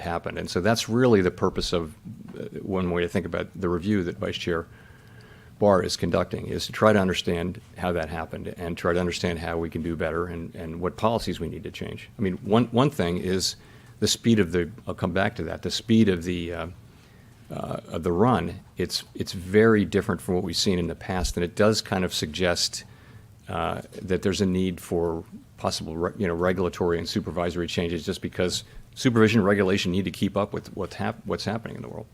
Can you confirm whether or not the board knew about these escalations by the examiners in San Francisco? I will have to come back to you on that. Yeah, I don't know. Simon Urbanovich with The Economist. Thank you very much. Chair Powell, you've stated twice today that all depositors' savings in the banking system are safe. Are you saying that de facto deposit insurance covers all savings?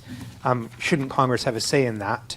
And just by way of example, if a bank with less than $1 billion in assets failed, are you promising to bail out all of its depositors? Great question. Thanks. Well, I'm not saying anything more than I'm saying. So, but what I'm saying is you've seen that we have the tools to protect depositors when there's a threat of serious harm to the economy or to the financial system, and we're prepared to use those tools. And I think depositors should assume that their deposits are safe. I'm not saying any more than I'm saying. Yeah, duh. Thank you, Chair Powell. Greg Robb from MarketWatch.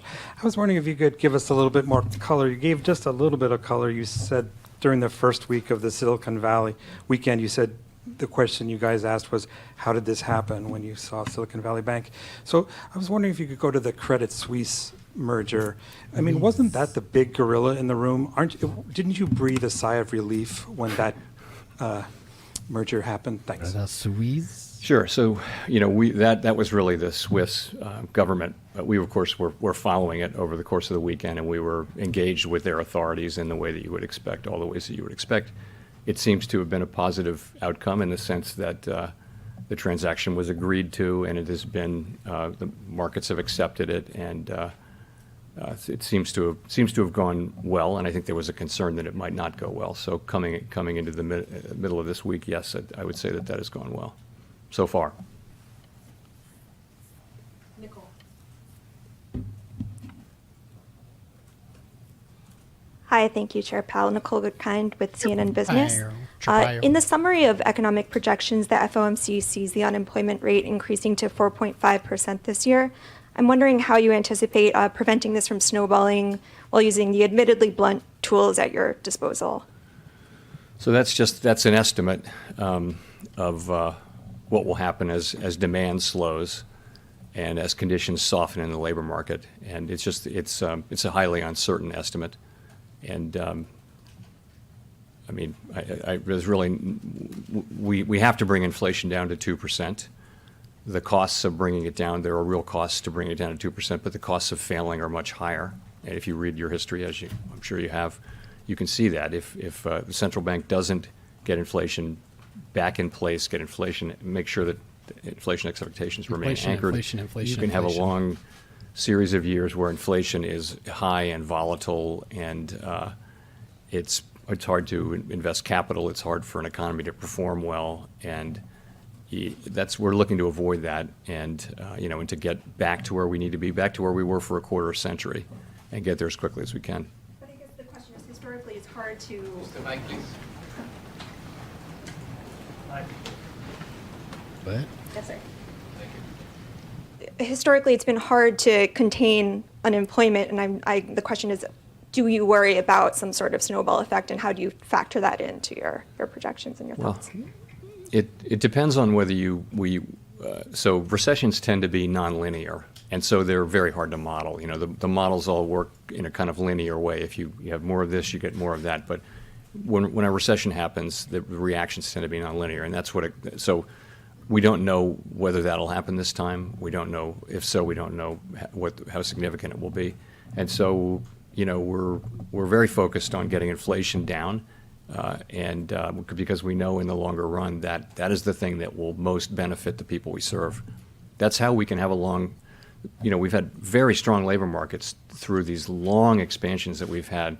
4 of the 5 longest, or 3 of the 4 longest expansions in U.S. history have been really since the high inflation period. And the reason was inflation wasn't forcing the central bank to come in and stop an incipient or an expansion. You can have very, very long expansions without high inflation, and we had several of those, and they're very good for people. You see late in an expansion, you see low unemployment, you see the benefits of wages going to people at the lower end of the wage spectrum. It's just a place that we should try to get back to.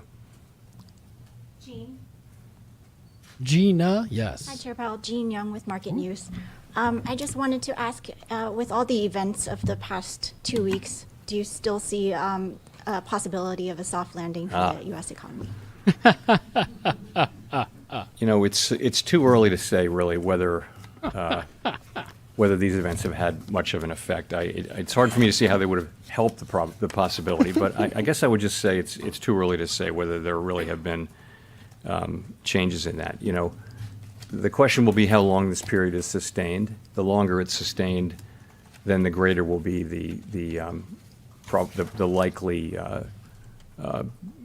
declines in or tightening in credit standards, credit availability. So we'll just have to see. I do still think, though, that there's a pathway to that. I think that pathway still exists, and we're certainly trying to find it. Nancy. Hi, Chair Powell, Nancy Marshall-Genzer Hey, with Chair Marketplace. Powell. Just wondering how many financial institutions have been issued matters requiring attention or matters requiring immediate attention citations at this point? How many? I don't know. But those are serious regulatory, particularly immediate attention. That's and I guess there were 6 of them. So. And getting to the seriousness of it, how are you going to ensure that banks comply with these citations, take them seriously? How will you enforce them? That is a great question and is right in the heart of what the review will be doing under Vice Chair Barr's leadership. So I think that's what you think about. You know, what can we do to make sure? But again, that's not for me to answer today. Do you have specific thoughts on that? Well, I see. If I did, I wouldn't share them because I really, you know, this review is going on, and you know, I want nothing other than us to find out what happened and why, figure out what we can do to do better, and then implement those changes. That's all I want. It's for me to be giving you my half-formed or partially informed thoughts. You know, it just isn't appropriate. There's a real serious review going on with people from all over the Federal Reserve System who are not connected to this, you know, to this work, not connected to this bank, and under again Vice Chair Barr's leadership, and I'm confident that it will produce a satisfactory result. Okay, we'll go to Jennifer for the last question. No, not last question. Thank you, Chair Powell. Jennifer Schonberger with Yahoo Finance. Curious, how do you view financial conditions right now? If credit becomes expensive enough, choking off growth, as you said you're watching for, would that situation warrant a rate cut? What situation would warrant a rate cut? And have the bank failures prompted any discussion around changing the implementation of the balance sheet runoff? Thank you. So we haven't really talked about changing the balance sheet implementation. That's not something we've discussed yet. As I mentioned, we're always willing to change that if we conclude that it's appropriate, but we're really not seeing any signs there. Sorry, then the question before that was, just give me a... Curious how you view financial conditions now, and if credit okay. were to tighten enough, if that would prompt a rate cut. So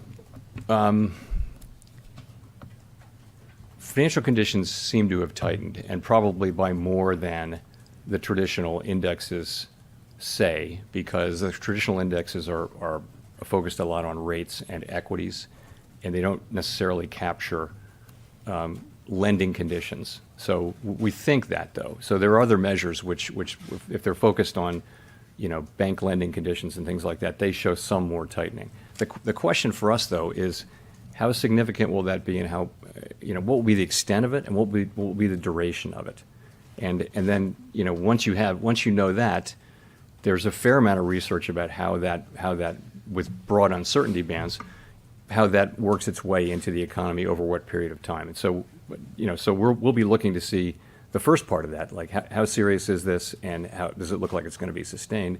And if it is, you know, it could easily have a significant macroeconomic effect, and we would factor that into our policy decisions. I mentioned with rate cuts, rate cuts are not in our base case, and you know, so that's all I have to say. So, wow, who is thank that you very last much. girl? Who is that last one? Who is that last person asking questions? Anybody catch her name? She's a new cutie on the scene. Nobody tell Gina. You tell Gina, I'll kill you. Not a threat. Wow, that was super freaking hawkish. Looks like everything dumped. The dollar dumped alongside Bitcoin and stocks. Gold eking out a little bit of a gain. My takeaway here is Tom Powell cannot be put in charge fast enough. We need him now.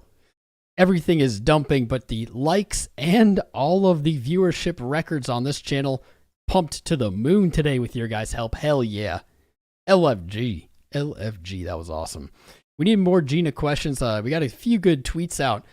That was really... It was almost like a funeral. Everyone was talking in a really low voice, very somberly.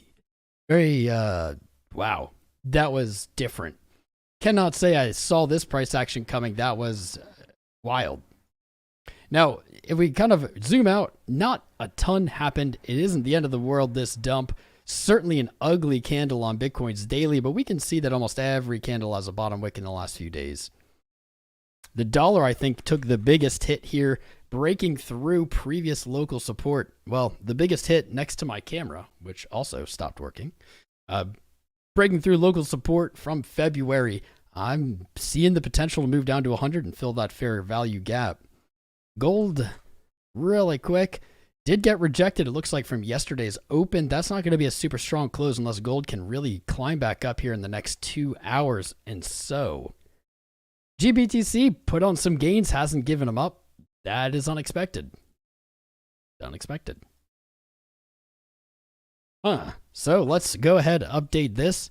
25 BPS. What will happen next?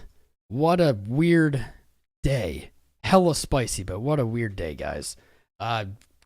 Jerome Powell, or CHERPOW, basically saying F you banks, good luck, that they are going to continue to fight inflation. I do not know how this looks. I can't say this is what I expected. Wow. Whew. I'm still reeling. I'm still reeling from the unbudging position. Like, not even a, hey, we'll do something in the short term. Wild. We had hundreds and hundreds of subscribers today. Hell yeah, guys. If you haven't subscribed yet and you're out there, do it now or forever hold your peace. Join us on our quest to 100K. Jump in the Discord, and as a friendly reminder, it's still pinned to the top of the chat, guys. $500 giveaway. On the next live stream, we will announce the winner. All you have to do, sign up for Fair Desk using my link. It's pinned up there. Comment on this live after it's over.